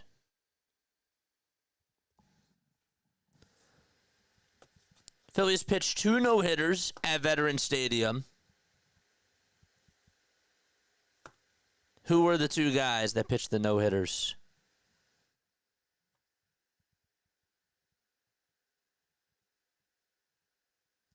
At Veterans Stadium. They didn't clinch it at Veterans Stadium in 1980. In 83, they did. That wasn't at Veterans Stadium in 1980. They didn't clinch the NLCS. Terry Mulholland's one. Who's the other one? Orion Kirkring's going to pitch. The other one was not Tommy Green. Nope. The pitch, and that's taken for a strike.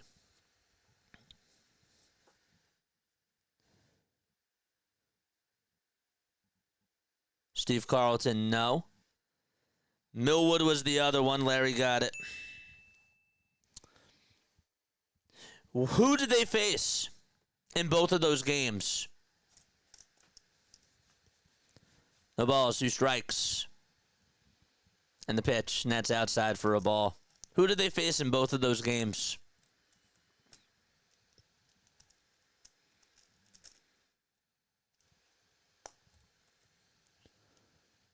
One, 2 to Marcel, and there's a foul ball.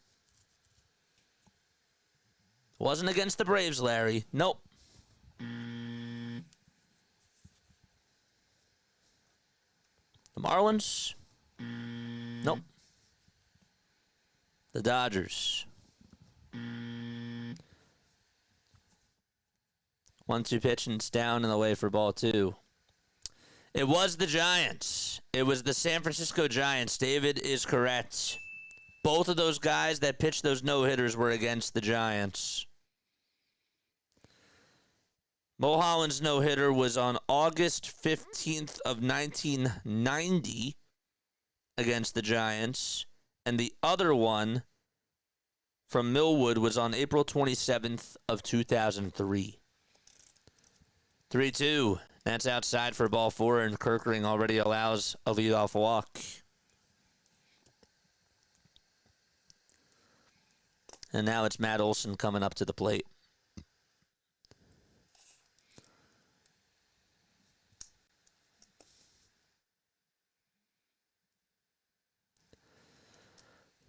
Olson tonight, a ground out, a fly out, and a strikeout.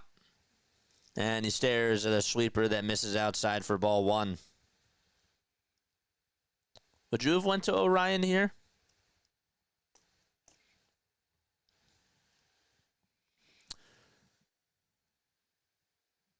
1-0 pitch. Strike one. I think this is a good spot for Orion.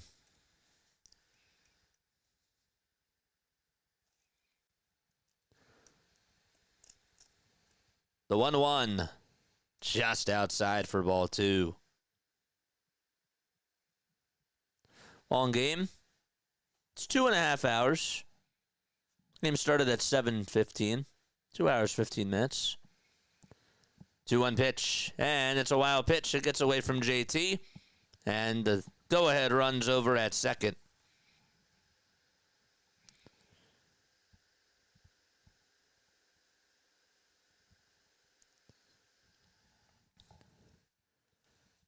So it is a wild pitch. 3 balls, 1 strike from Orion Kerkerink.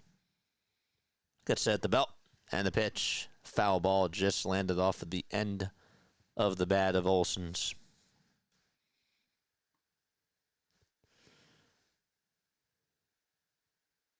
Paula got it too. Good job, Paula. Payoff pitch. And there's a bouncer hit over to third. And Bohm has it. Checks the runner at second. Throws it on over to first. And there's one away. They played him perfectly there.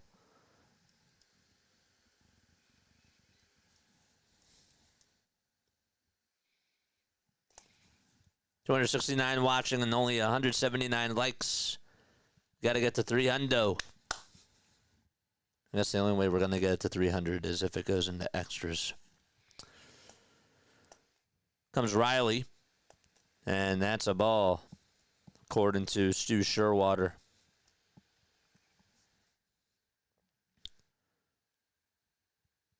All supers go to the top. 1-0 pitch. It's grounded foul.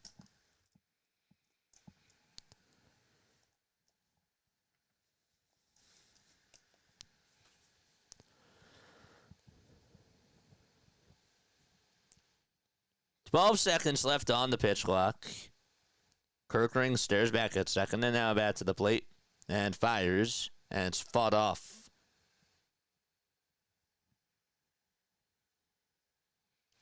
One and two is the count to Austin Riley.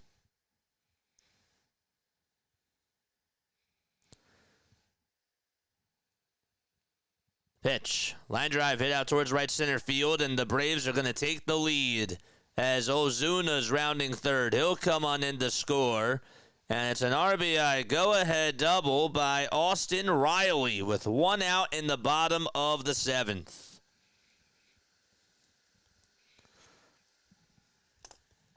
Good piece of hitting by Austin.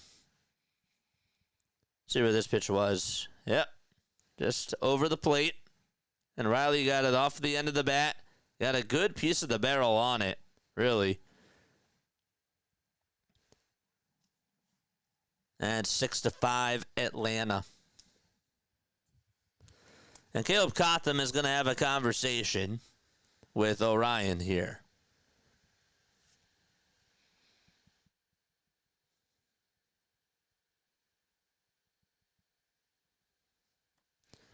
Any updates on the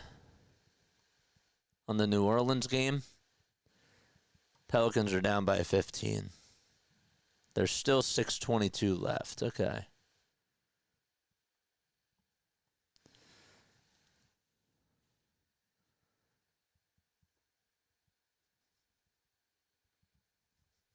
De La Cruz waits on deck.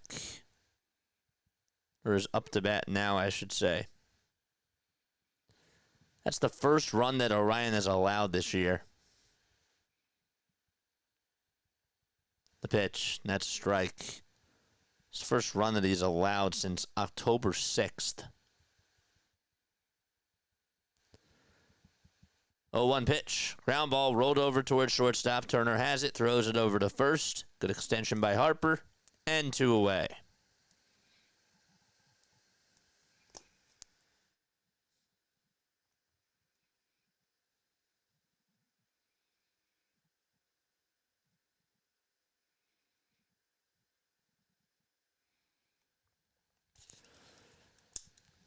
Still baseball left. Not worried. The pitch.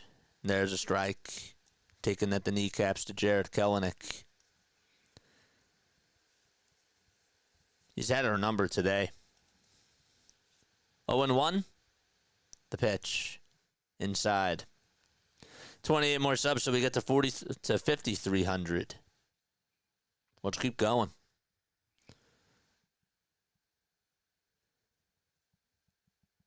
The 1-1 outside for ball 2.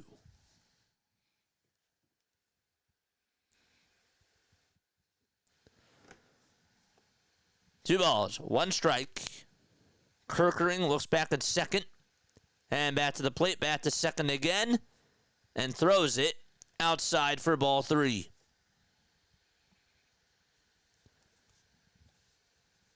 Looks like the sweeper is just flat today when you're watching him pitch.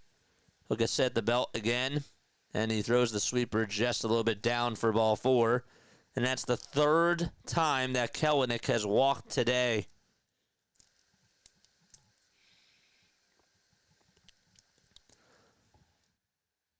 Tanner Banks warming up in the pen. My assumption is that he would probably face Harris if that's the case. Now it's Sean Murphy. And he stares at strike 1.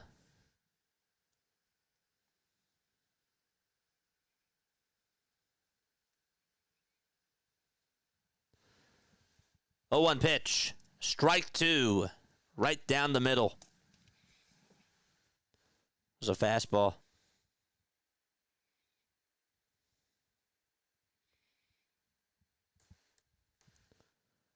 0-2 pitch. Check swing, ground ball, hit over towards first base. Harper has it. Kirkering covers the bag. And the inning finally comes to a close. Top of the 8th coming up. And it's 6-5 Braves.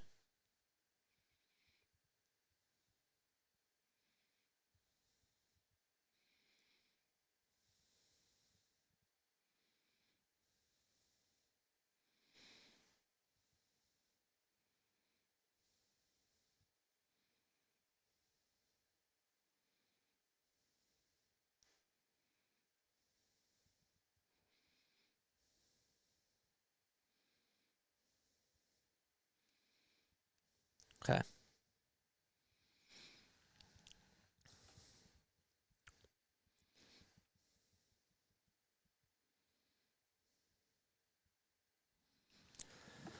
All right. Top of the 8th. Let's go.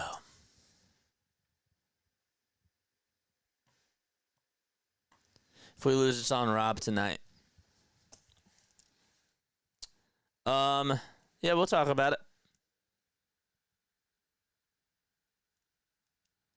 We'll talk about it. I'm not really disappointed, to be honest with you. And I don't think we're done. This team has, I'm learning something about this team now. I'm starting to see something gel. I am. I'm seeing something gel.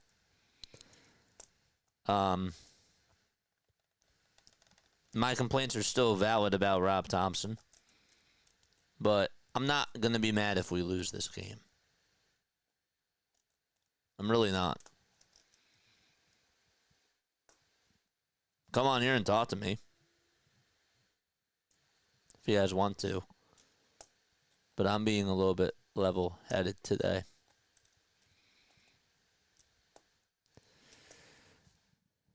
Is Murphy playing left? Is that what's going on?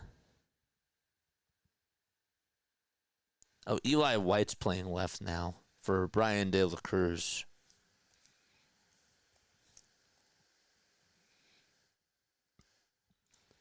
Here comes JT to the plate. Hernandez still pitching, and he throws the first pitch way off the plate. It's a ball.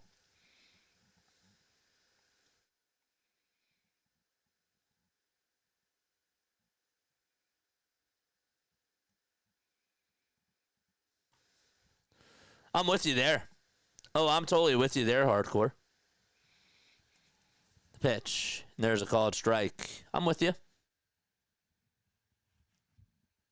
You're right. 1-1 pitch. That's outside for ball 2. But also, what about Yohan Rojas for not making that catch? Shouldn't he be part of the blame too? 2-1. Ground ball. Hit over towards shortstop. Arcia has it. Throws it on over to first. And 1 away. We'll talk about it.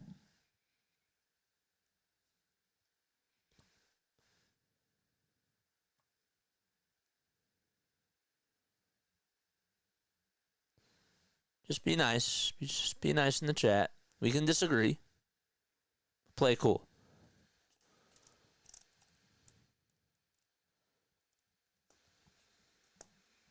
The bullpen is sketchy, says MPP. The pitch.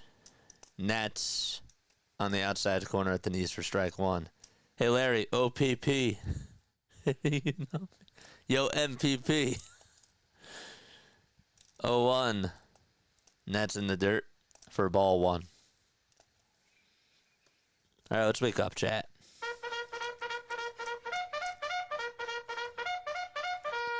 Charge!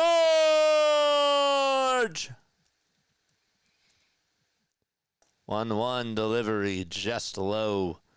So Marsh is pinch hitting. I like the move here. Some people would say no. 2-1, foul ball.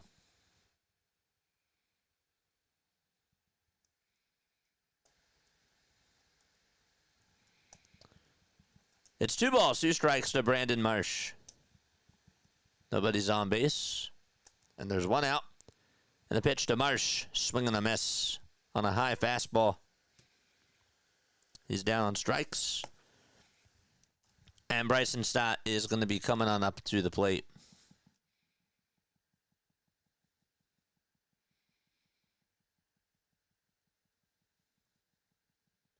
Yeah, you know me.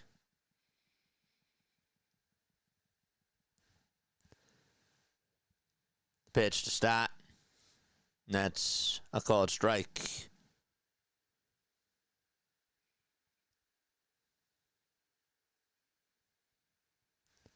A 1 swing and a miss at 98 miles per hour.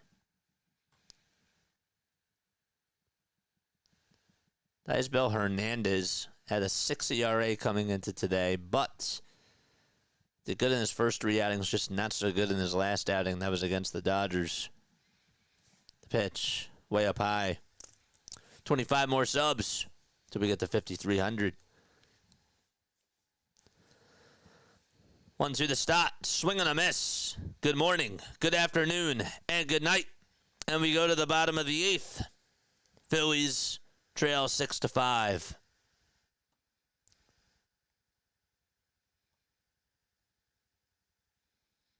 Don't forget to like and don't forget to subscribe. We just hit 190 likes. We got to get to 300. We're 110 away from our goal. 110 subscribers away from our goal. Don't forget, we got a post-game show.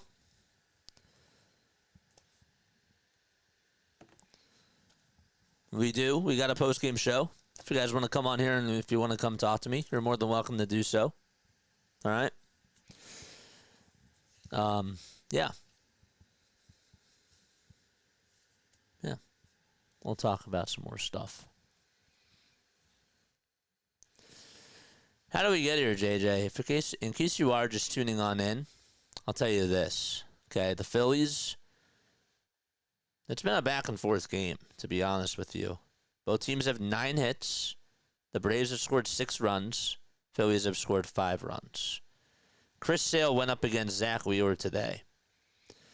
Castellanos led things off with an RBI single, and then Sean Murphy had a 3-run homer in the bottom of the 2nd to make it 3-1. Kyle Schwarber then had a 2-run triple in the top of the 3rd to tie it up 3-3. Castellanos had an RBI double out over to center, and Schwarber scored to make it 4-3.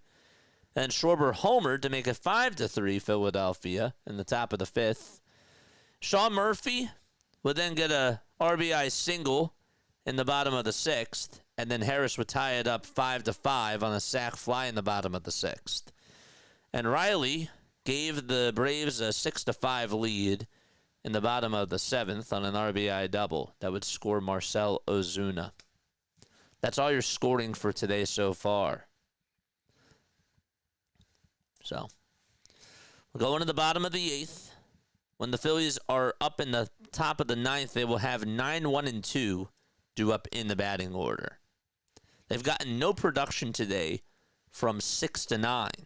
All their hits have come from 1 through 6, or 1 through 5. Banks is going to pitch. He'll face 9-1-2 in the order for Atlanta. And the first pitch is a line drive down the left field line. That's a fair ball. Marsh will backhand it. And Arcia will head on over to second base. And he gets on with a double to start off the bottom of the 8th.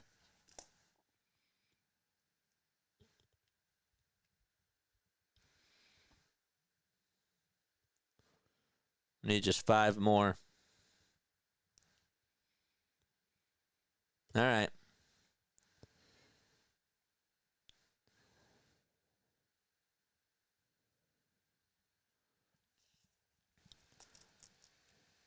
Here comes Harris in the box. And the pitch. He takes it just down for a ball.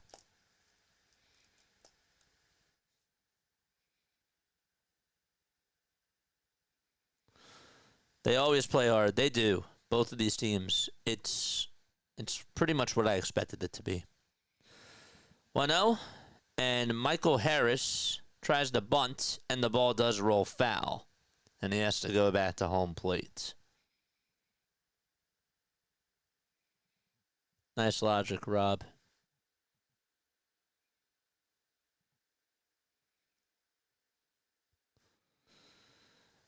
Ugh. Everybody's so down in chat.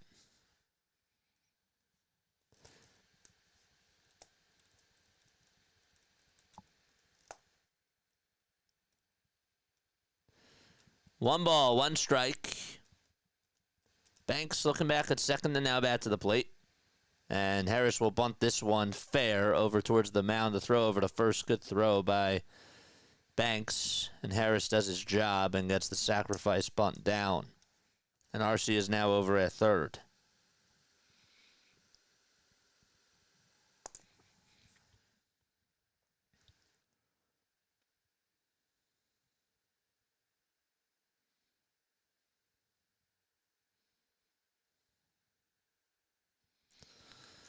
Comes Ozzie Albies, hitting on the right side. And the pitch is high for a ball. There he is. I mentioned that he wasn't. I haven't seen him hit on the right side in a while. He's doing that now. 1-0. Upstairs again.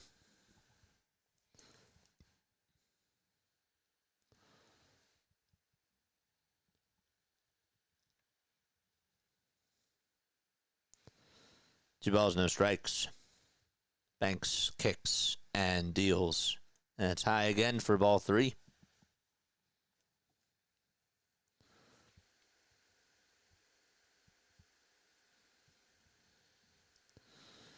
Three balls, no strikes. One out, bottom of the 8th.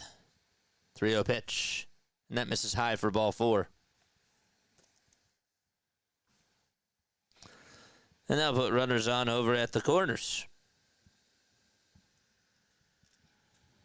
Still one out. And Ozuna's up.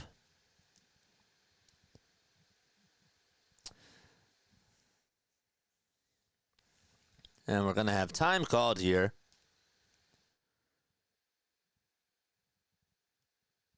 And JT's going to go on over signs. Double play would be great here for Philadelphia.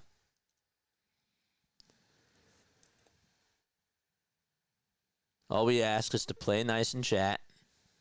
Pitch, and that's going to get away from JT. And there's no throw over to home. and everybody's safe. It's 7-5. Took a weird bounce off of the backstop. JT, I think, barehand caught it off the backstop. Let's see a replay of this. It got by JT, and then he got over to the ball, and then he actually missed it. He thought that he had it in his glove by the time it rolled back over to him, and he took his eyes off the baseball. And it's 7-5. I don't know if he would have had him anyways. Probably not. 1-0 pitch, and there's a called strike. So it's 7-5 off of the wild pitch.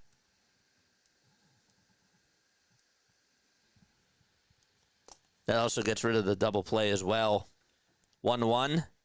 That misses down for ball 2.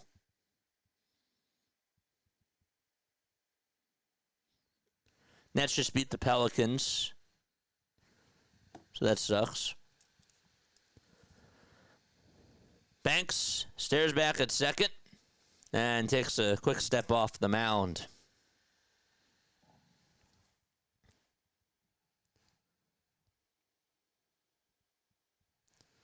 Two balls, one strike. And the pitch to Ozuna. Line drive off the glove of Bohm. The throw over to third. Got him! Nice play by Trey. That's going to go down as a 5-6-5 fielder's choice. That thing was scorched off the bat. And Turner was there to back up Alec. And they communicated perfectly. They did. They communicated very well. Streamer is on, my friend. It's on.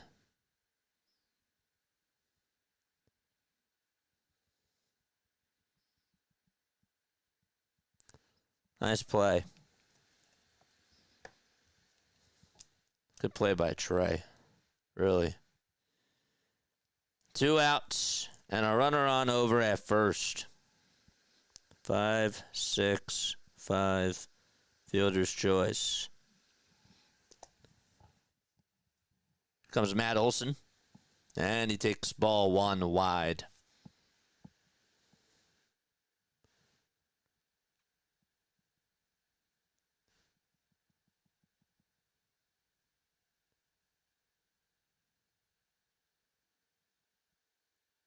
Pitch, line drive, base hit, back up the middle.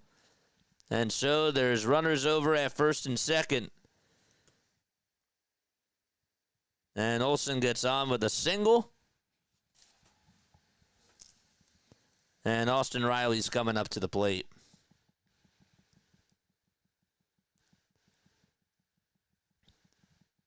Braves 7-5.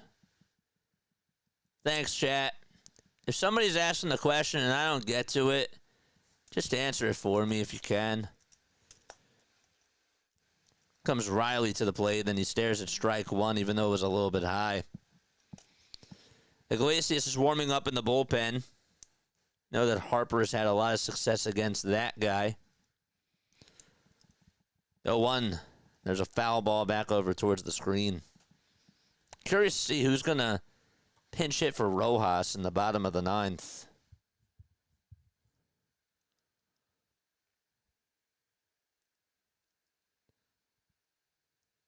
O2 pitch off the plate for a ball.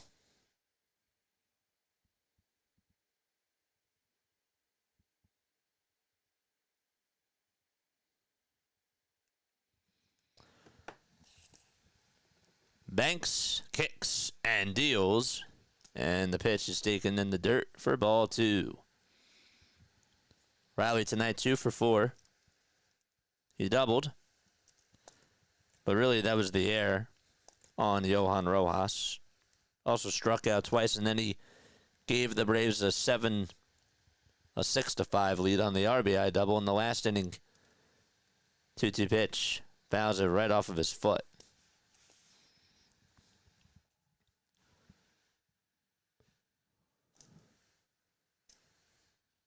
Braves are 1-8 to start off the season. They're 1-1 at home. 2 balls, 2 strikes. 10 seconds left on the pitch clock. Banks kicks and deals. And that thing is sent out over towards center field. Rojas backpedals. And he makes the catch just shy of the warning track.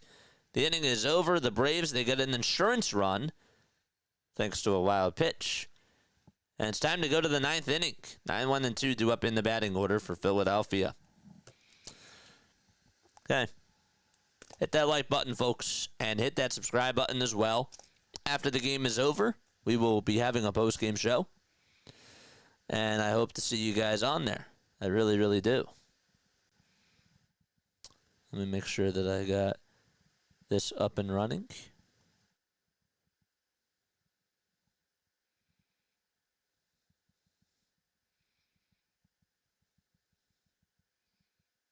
Scripts.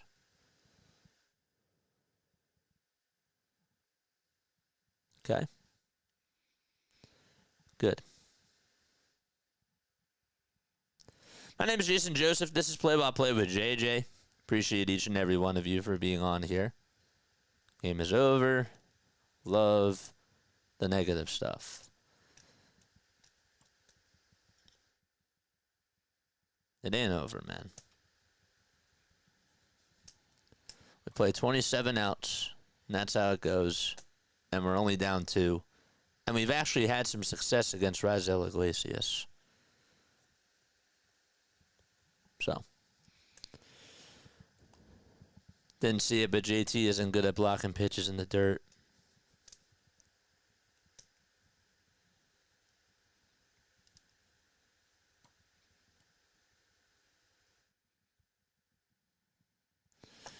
Yep. Can't win them all, folks. That's the truth.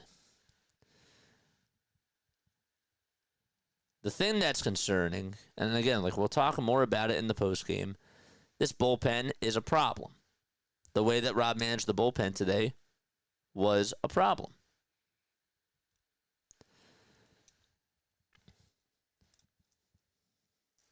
All right, we're in the top of the 9th. Iglesias is going to pitch. He has a 4.5 ERA in 2 innings. He'll face 9-1-2 in the batting order. Starting things off with Johan Rojas, it looks like. Or Max Kepler, that is. Kepler's going to pinch hit. Good move here. We need 23 more subs for us to get to 5,300. Let's go. Top of the 9th. And the first pitch to start things off is in there for strike 1 at the knees.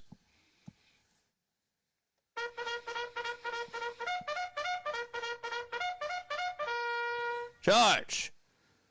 0-1. That's high for a ball. Again, if you are being disrespectful in chat, bye-bye. 1-1. Check swing. Did Kepler go? And they say yes, he did. And the count is now 1-2.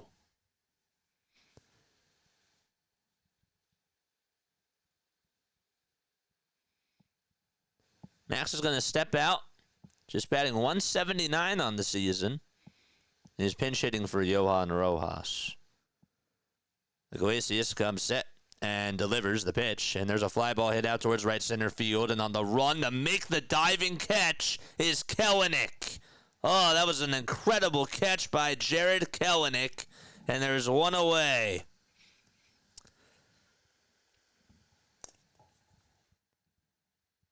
Kepler got a good piece of it, too. And Kelenic there to save the day at the right time. So 1 out in the top of the 9th. And Turner's up to bat. And the first pitch that he sees is taken for strike 1. That was a great catch. 0-1 to Turner, swinging a miss on a fastball at 94. Just a little bit high, too. Turner singled in the 3rd, scored a run, and stole a base. 0-2 to Trey Turner. Pops it up. It's a foul ball, and it goes out of play.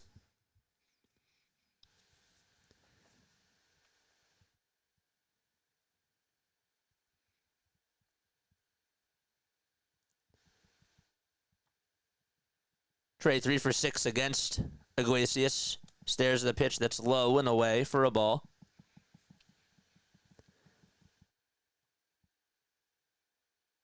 He's hit 2 homers off of him. 1-2 to Turner. And he pops it up out over towards shallow center field. Harris is there. He'll make the catch. And the Phillies are down to their final out.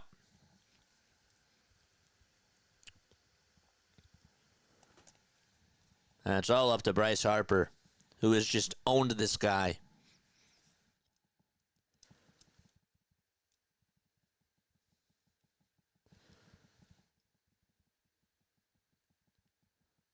Harper's up, and then it's Alec Bohm. First pitch to Bryce, and he takes it downstairs for ball 1. Phillies will play their next game tomorrow night. 1-0 pitch to Harper, and it just misses inside for ball 2.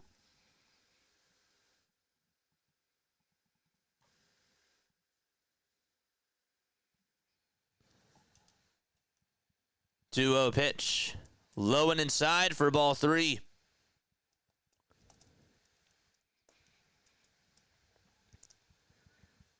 Three balls, no strikes.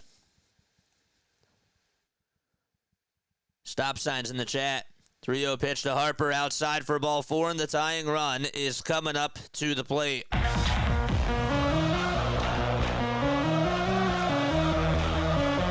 wanted nothing to do with him.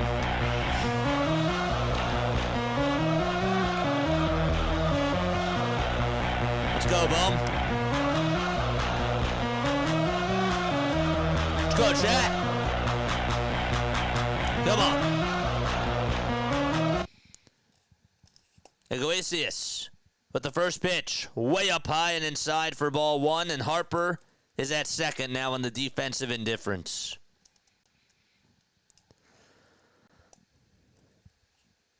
One ball, no strikes. Bohm did single back in the first, and he scored a run. 1-0 pitch to Alec. He pops it up. It's hit out over towards shallow left field. Third baseman Riley says he has it, and he's there to make the catch. And the ball game is over. And so Iglesias comes on in to get the save, and that's going to do it. And the Phillies lose game 1 on an incredible game. And the Braves are able to take game 1, and they win by a score of 7-5.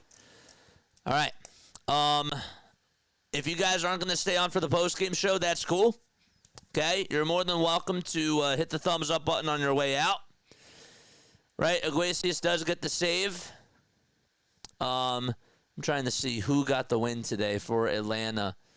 I think it was Aniel De Los Santos that got the win. And the guy that gets the loss is Orion Kerkerink. So, that's pretty much it. And we are going to talk about this whole thing during the postgame show. Because there's still good things that I like today. And there weren't some good things that I did not like today. And we'll talk about it. All right? So come on and talk to me during this postgame show, and I will see you in just a little bit. Thank you all so, so much for tuning on in. Let's see if I miss any supers before I head on out. I will be right back. All right? See you very, very soon. Do not go anywhere.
graduated from Rowan University in the spring of 2022 with a sports communication and media degree.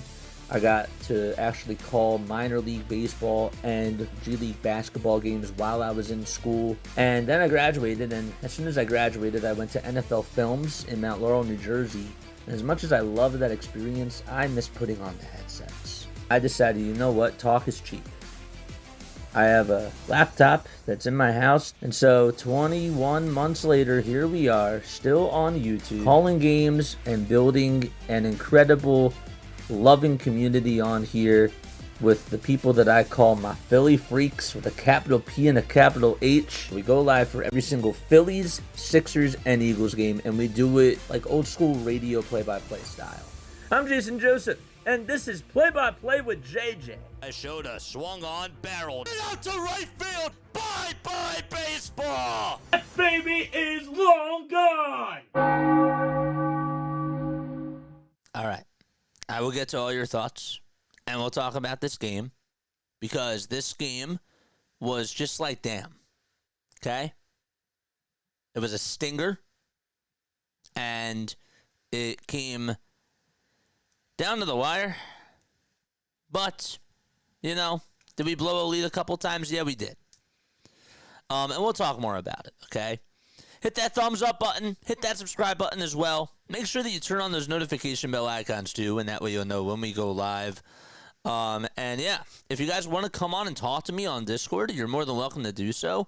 I am taking phone calls as well. The phone number to call on into the show, 610-314-0844. You can text or you can leave a voicemail message as well. You can do all that sort of stuff. All right. We're going to talk about this, okay? This game was very wonky. This was a very weird game. There were highs and there were lows, okay?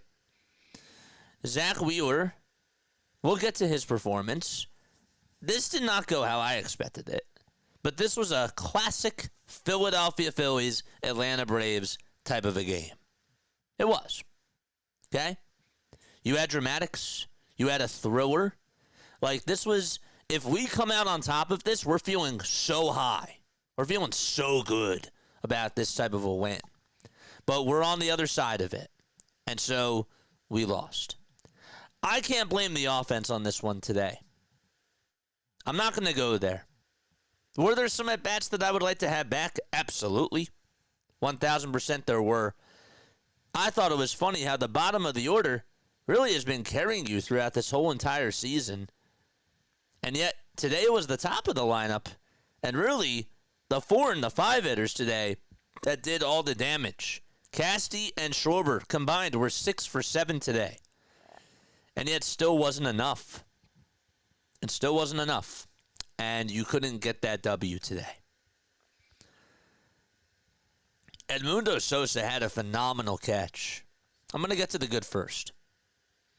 Sosa had an incredible catch. I do not want that catch to go unnoticed. Okay? He had a great catch out in left field.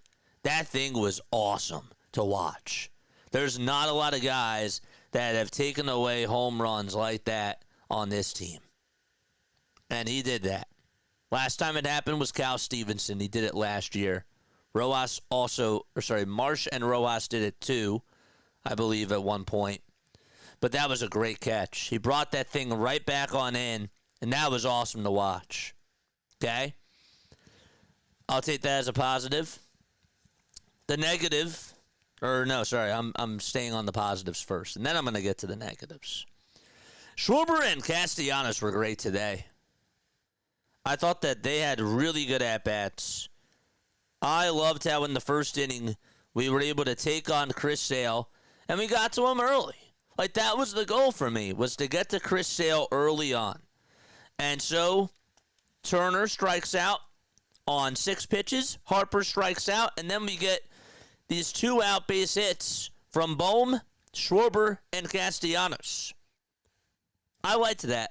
I thought that was good because this team usually doesn't get off to the best start. And I'll take that. Cassie had a nice hit back up the middle in that inning. And then in the 3rd inning, I loved how we played small ball there. Trey got on with a single. Harper got on with a single, and after Bohm flied out to left, they do a double steal. Okay? Last year, this ball club doesn't do that. They've been doing that consistently this year. You got to give them that. They are playing more small ball. I see more of a sense of urgency from the offense when it comes to trying to produce runs. I don't know, okay? I'll say this. Do they tense up the bats? Yes. But they are really trying. When I see them on the bases, for the most part, they've been playing better small ball. And they're trying to set that table up for the big play. And Schwarber had a nice 2-run triple out over towards center field. And that caused pressure on Chris Sale. That was a big hit in that inning. Castellanos follows up and gets on with an RBI base hit too. And we're thinking, you know what? We got this. We're good. We're fine. This was after we lost the lead to the 3-run homer in the bottom of the second and the error that Rojas made. Okay? I thought that we scratched and clawed offensively today. In the 9th inning, Kepler comes on in the pinch hit. Kelenic makes an incredible catch. We've done that to the Braves. We know what that feels like when Ronald Acuna Jr. is up with the bases loaded and we have a nice catch, a nice game-saving catch to take the heart and souls out of them. That happened to us. That's baseball. This was, again, your all-time classic Braves-Phillies rivalry type of a game. If we're out there on the other side, if we win this game, we feel really good. We don't feel good, though, because we lost. As fans. Fans do not feel good. The fans are mad. I'm not mad. I will get to the negatives now. So my positives were Casty. My other positive was Schwarber. My positive, the other one that I had was the catch that Sosa made.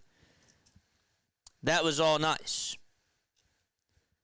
My negatives are going to go to this.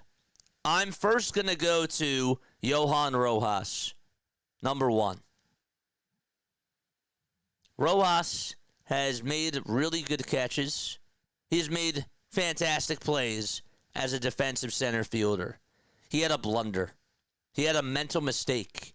And unfortunately, that mental mistake costed us an extra out in that 3rd inning. And Zach Wheeler gave up that 3-run homer. Wheeler can't allow that 3-run homer there either. People are letting him off the hook just because of Rojas' error. No, 2 things can be true. Wheeler can't throw that pitch, and Rojas has to make that catch. You understand? Can't have it both ways. Wheeler can't make that pitch, or can't throw that pitch, because this is the other thing I'm going to say.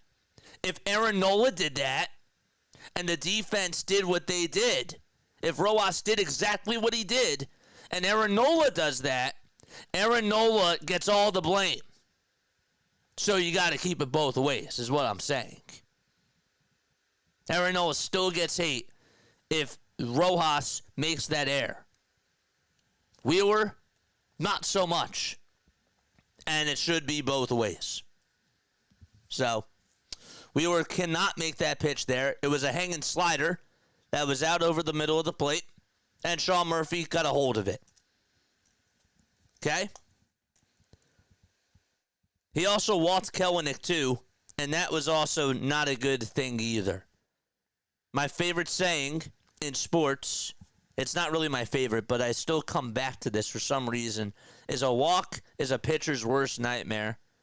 And that came true in that inning, even though the worst nightmare was the error out in left field. Okay. That's my first negative today, is Rojas' defense and Zach Wheeler's home run ball. 2 things can be true. Rob Thompson mismanaged this bullpen today. Some people would say, well, what else is new? Today, he did not do a good job at managing the bullpen, and it actually came back and bit them right in the butt. First and foremost, Zach Wheeler was struggling in that 6th inning. I knew exactly what Rob was going to do. I played it out, and it all came into fruition. 6th inning occurs. Wheeler looks tired. He looks fatigued. Okay?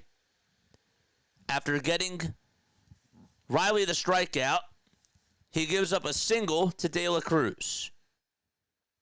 Kelenic then put up a nice fight against him, and he got on with a single as well. After De La Cruz gets on with the single, Rob has to know that that's the time you get somebody warmed up in the bullpen.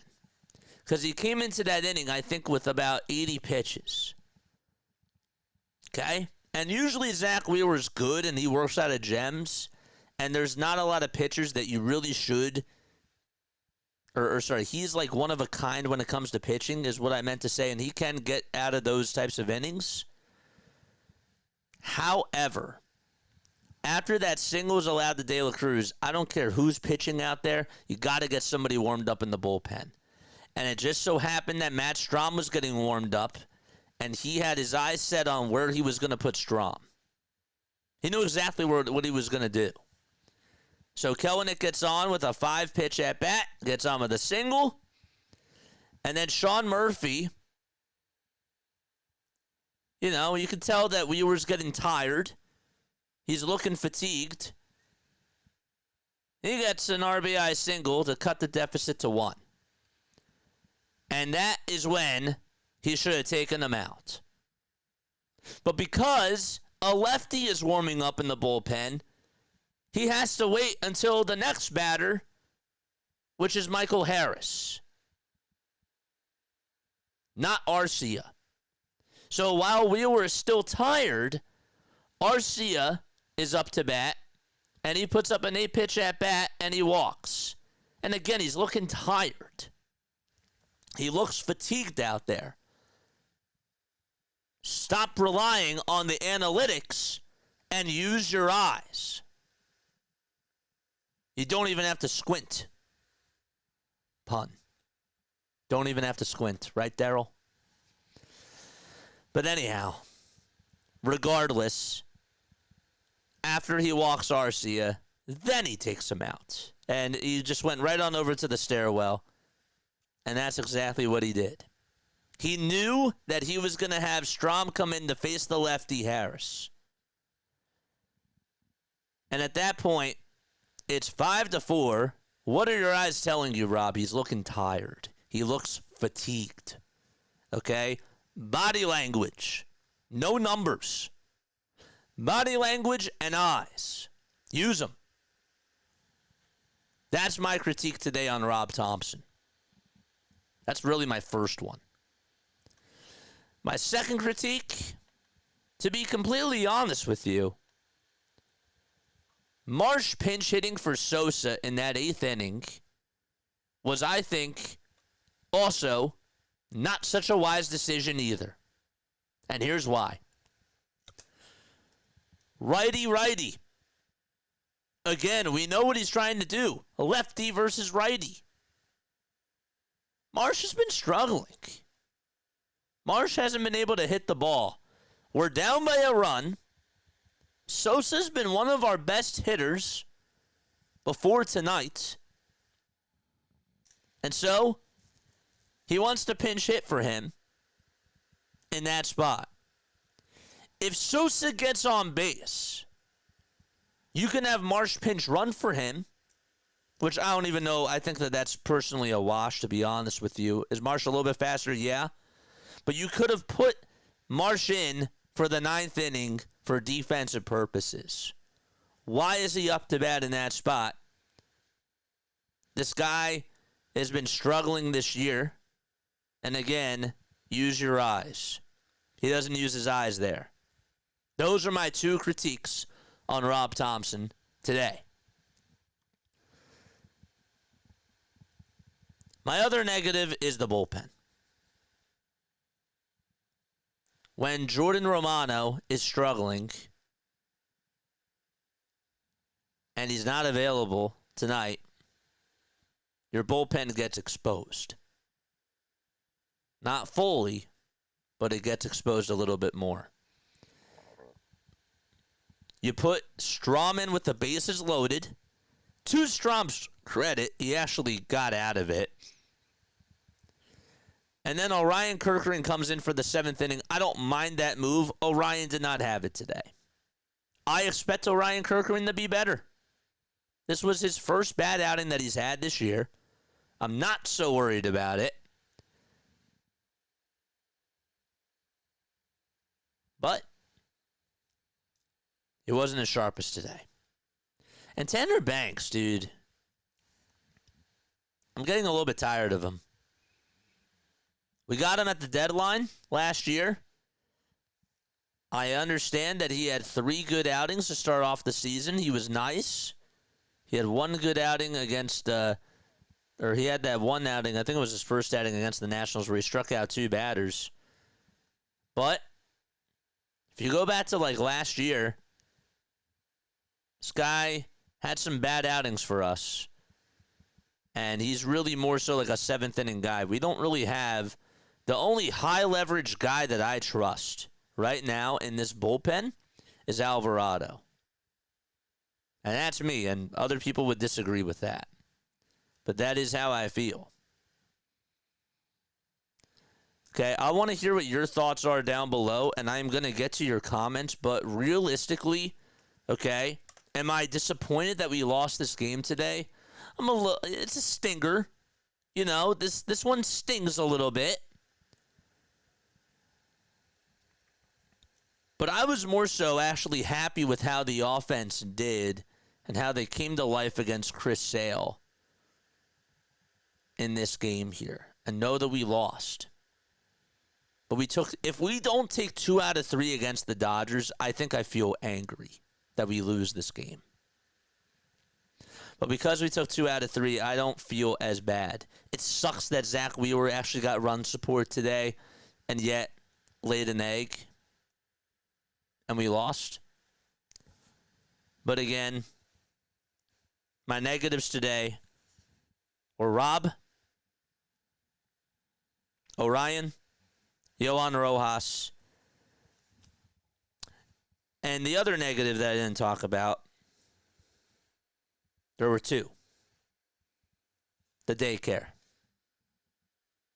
Alec Boehm and Bryson Stott. When Max Kepler grounded into that 3-2 double play in the last game with the bases loaded in the 8th inning, he wasn't happy. And he stayed after and he took extra batting practice because he did not like that. Boehm, on the other hand, would have pouted, would have slammed the helmet down, and not done that.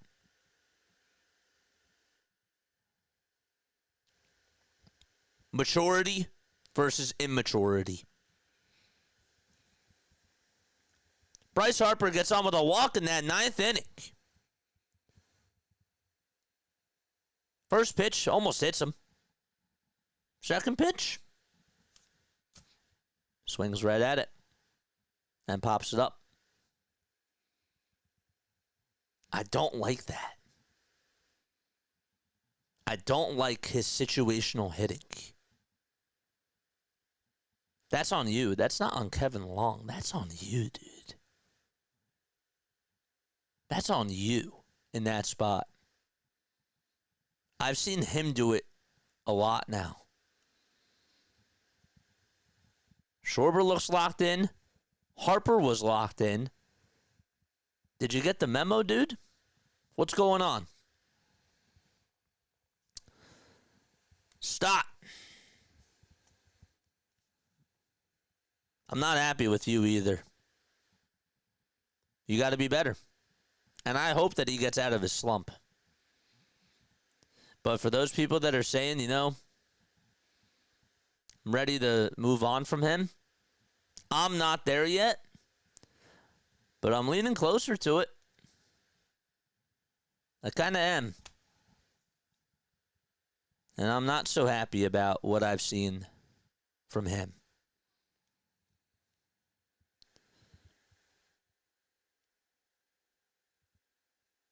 So, yeah, overall, stinger. It sucks. But how do you fight back? How do you respond? What are you going to do out there tomorrow to come back out there and tie the series? Okay? We have Walker tomorrow versus Holmes. I expect that that's going to be another high-powered offense type of a game. Can the offense step up and give Taijuan Walker run support? Don't know. But we'll see. We'll see. All right. Call on into the show. Let me know what you guys have to say. 610-314-0844 is the phone number. We're also going to go on over to Discord too. If you guys haven't done so, please join the Discord server as well. CeeLo is also here. Thank you so much for coming on, CeeLo. Appreciate you. And yeah, man, let's go on into this. And let's start things off with Mark, man. Let's get Mark to come on and speak.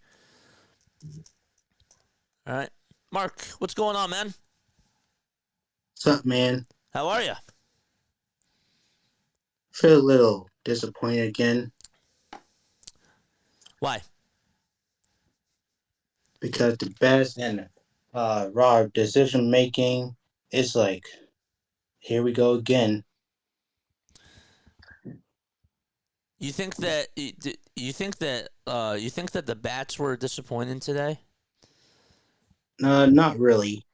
They do play small ball like sometimes, but it's like they always like to go for the fence. Yeah, I feel that. I mean, but Trey Turner and Bryce Harper did have that double steal. That was nice. Yeah, that's very impressive. That was. Yeah. Are you worried about the bullpen, dude? Because I'm starting to get there. Yeah, I am worried about the bullpen. Sorry about my stutter. No, go for it, man. Bull- Yeah, I'm really worried about the bullpen because the bullpen has been issues since 2023. It didn't really help us that much. Yep. I don't know. I feel like something's wrong with Romano, and that's not good because we got him during the offseason figuring that he could help out our bullpen, and I know that, again, it's still early on, but this dude was pitching really well in spring training, and the velo was up high. It's gotten a little bit lower. You know, he was reaching 98 with the fastball, 97, and now he's only going 95, and it's dipped a little bit. So that's something that kind of does worry me a little bit. But even still tonight, dude, you know, you look at Orion Kirkring. I don't expect Kirkring to have a bad outing like that too many times, but tonight he laid an egg. And Tanner Banks, he is who he is. I feel like we need another higher leverage type of a guy in the 9th or in the 8th inning, you know? Yeah, I'm starting to at least I'm starting to let go of Tanner Bates because he always to gives up home run and gives up singles, doubles, or triples. Oh wait, my mom's calling me. No, but it's okay. It's all good, man. We'll get back to you. What else? What else do we got here? If Rojas would have made that catch, we would have won this game, in my opinion, since Mike. Yeah. No, that was a big play, dude. Like, that, he deserves blame.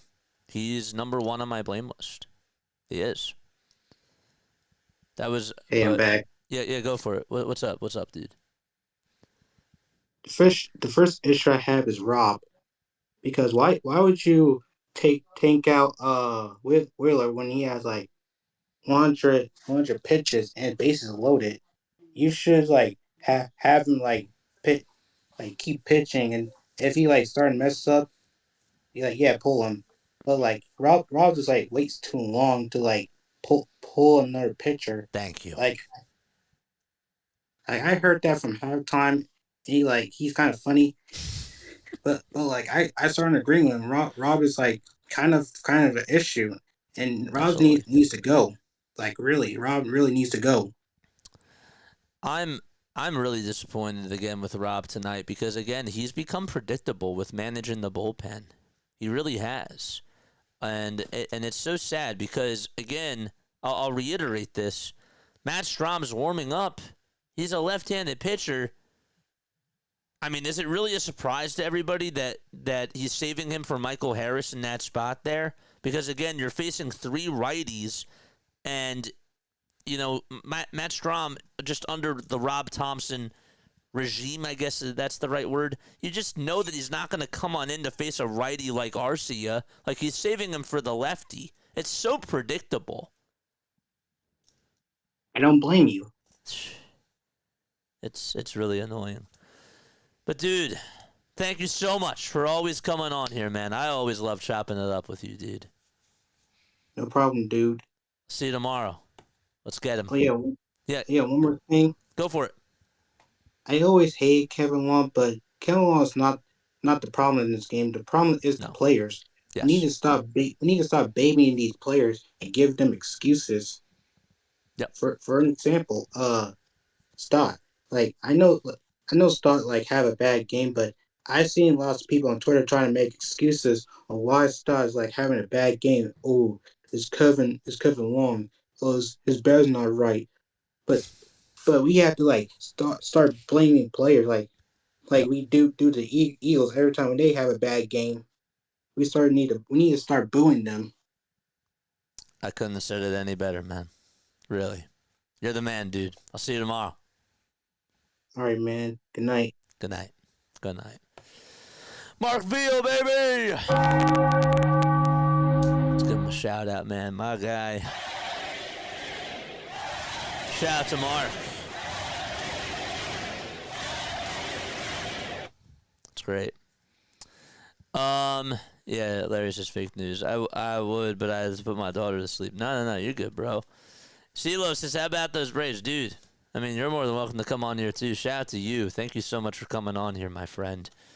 But yeah, dude. If you guys want to come on, if you want to talk to me, like, you know, come talk up shop. What's up, Patricio? We're going to get him to come on.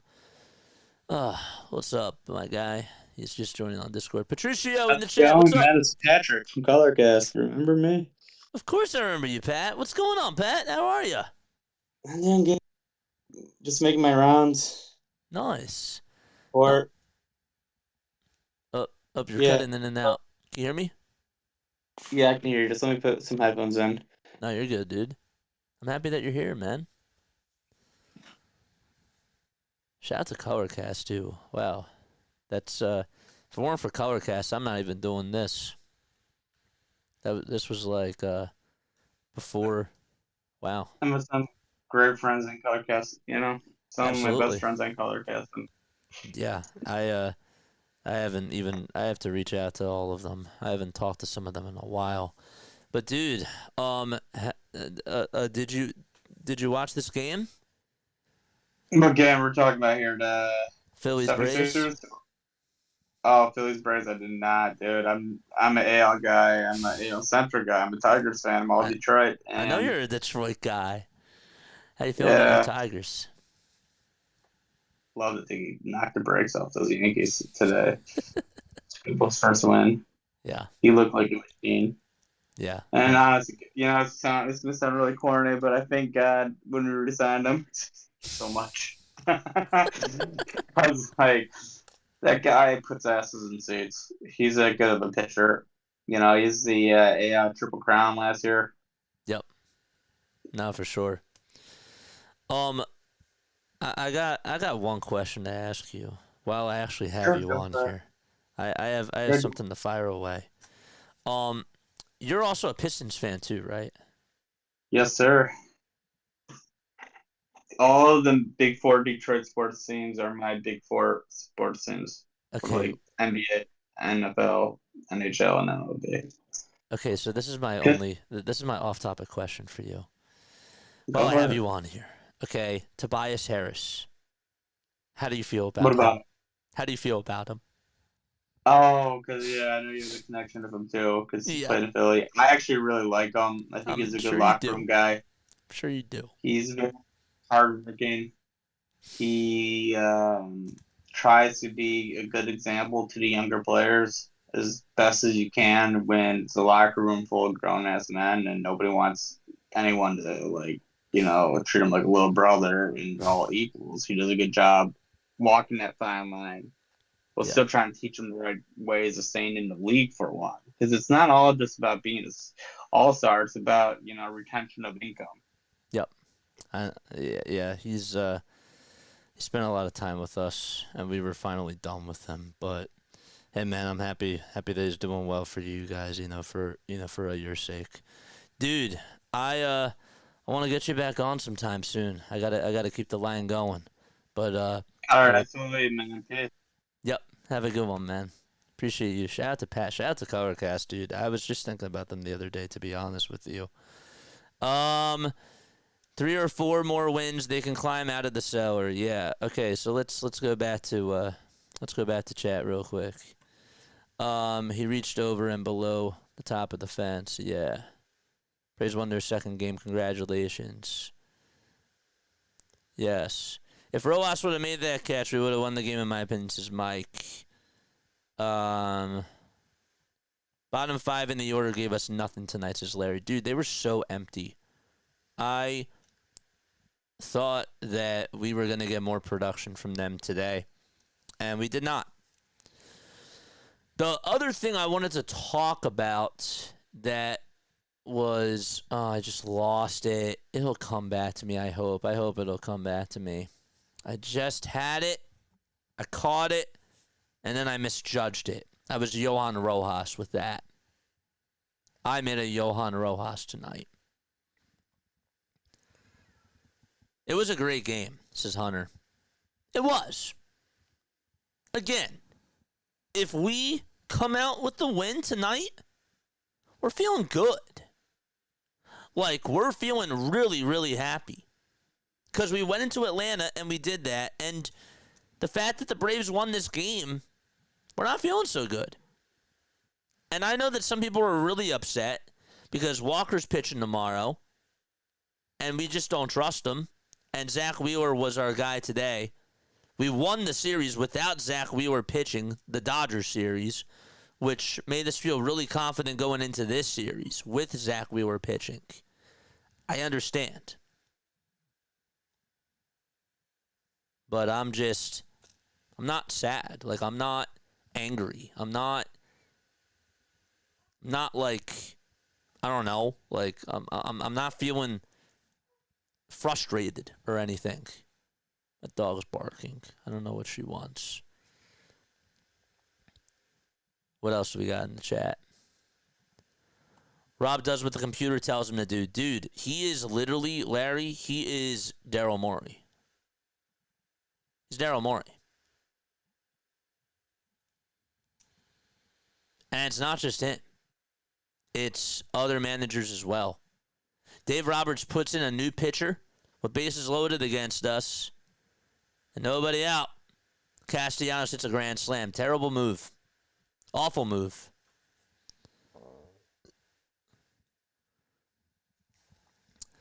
Rob said we saw the velocity was down, but we trust Zach, and he still has the stuff.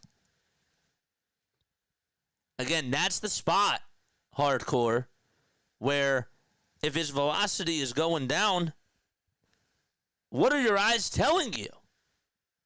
I didn't think I was going to yell. And I'm not, like, I'm raising my voice. I'm not really yelling. But again, he just looks at the book. Analytics is the Bible for these people, and they don't use their eyes. It was inevitable to me that Wheeler was not going to get out of that inning, and yet they waited and waited and waited for Strom. As soon as the walk was allowed, right? That was a walk in the bottom of the 6th, right? No, it was the single to De La Cruz, and then the next at bat, it was a single. As soon as the first single occurs, that's when you get somebody warming up in the bullpen. You could actually argue, and you could make the case and say, well, if he's at 87 pitches coming into the inning or something along those lines, I want somebody warming up just in case there is a base runner. And if his velo was getting down, right, if it wasn't so good, right, if it was going down already to begin with that 6th inning, that should tell you something. It should. If you want to look at those numbers, that should tell you, man, something's not right. Uh-oh, that should be waving the flag. That should be sounding the alarms. And there was no sense of urgency there from my manager.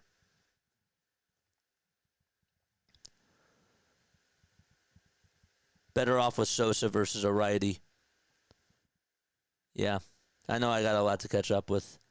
How about Joe Ross one time? I didn't think that he was going to be available tonight because he pitched. Didn't he pitch? Oh, he pitched Monday. Yeah, you're right. They had the off day. Monday. Yeah, Joe Ross could have been interesting. I don't know why they saved him. I don't know why that they thought that would be all right. But yeah.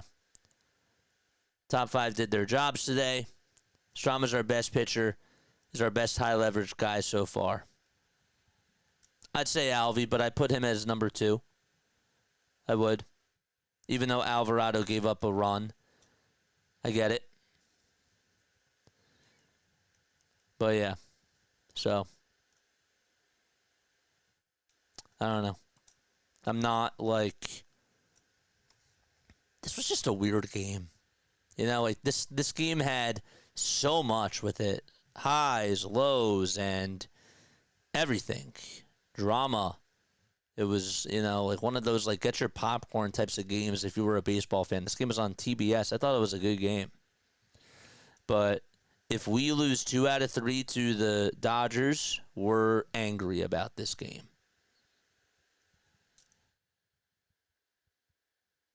I'm actually more angry if the offense doesn't put up runs. Because that was my thing that's been aggravating me. And the offense did that today. The opposite happened of what's been going on in these first 7 games. This was like the exact opposite. The offense was helping you win the game, and then the bullpen lost you this game, along with the defensive error by Rojas, which did not help. It's weird when you actually really analyze it and when you really do think about it. All right, I do have some voicemails I forgot to play. I will do that right now, too. And, yeah, man. I had one call at 8:06. Let's see. This is Kayla Baker. I'm a huge Phillies fan. I'm watching you support the Phils. I was actually shocked about Rojas. That was a shocker. That was a shocker. I agree with that. I was shocked about that, too. I think a lot of people were. Because Rojas hasn't made that mistake. And even like as I'm calling it live, I'm thinking to myself, well, what the heck's going on? What are we doing? Because Sosa, I thought at first Sosa lost it in the lights, and this is like the bad thing about watching it on a monitor because you don't see where the height of the ball is. That was sort of like I thought it was sort of a blunder call on my end. But yeah, that was bizarre because you usually don't see something like that. It was very weird. Missed the game, but just watched the recap. That's baseball, but mental mistakes are avoidable. Baseball is a mental game as much as talent. No, you're right. You're right, Serge. You're absolutely right. All right, I'm done. I'm done tonight. I will talk to you all tomorrow, okay? And I will see you all on the next one. Laila Tov, and have a great rest of your night. Bye.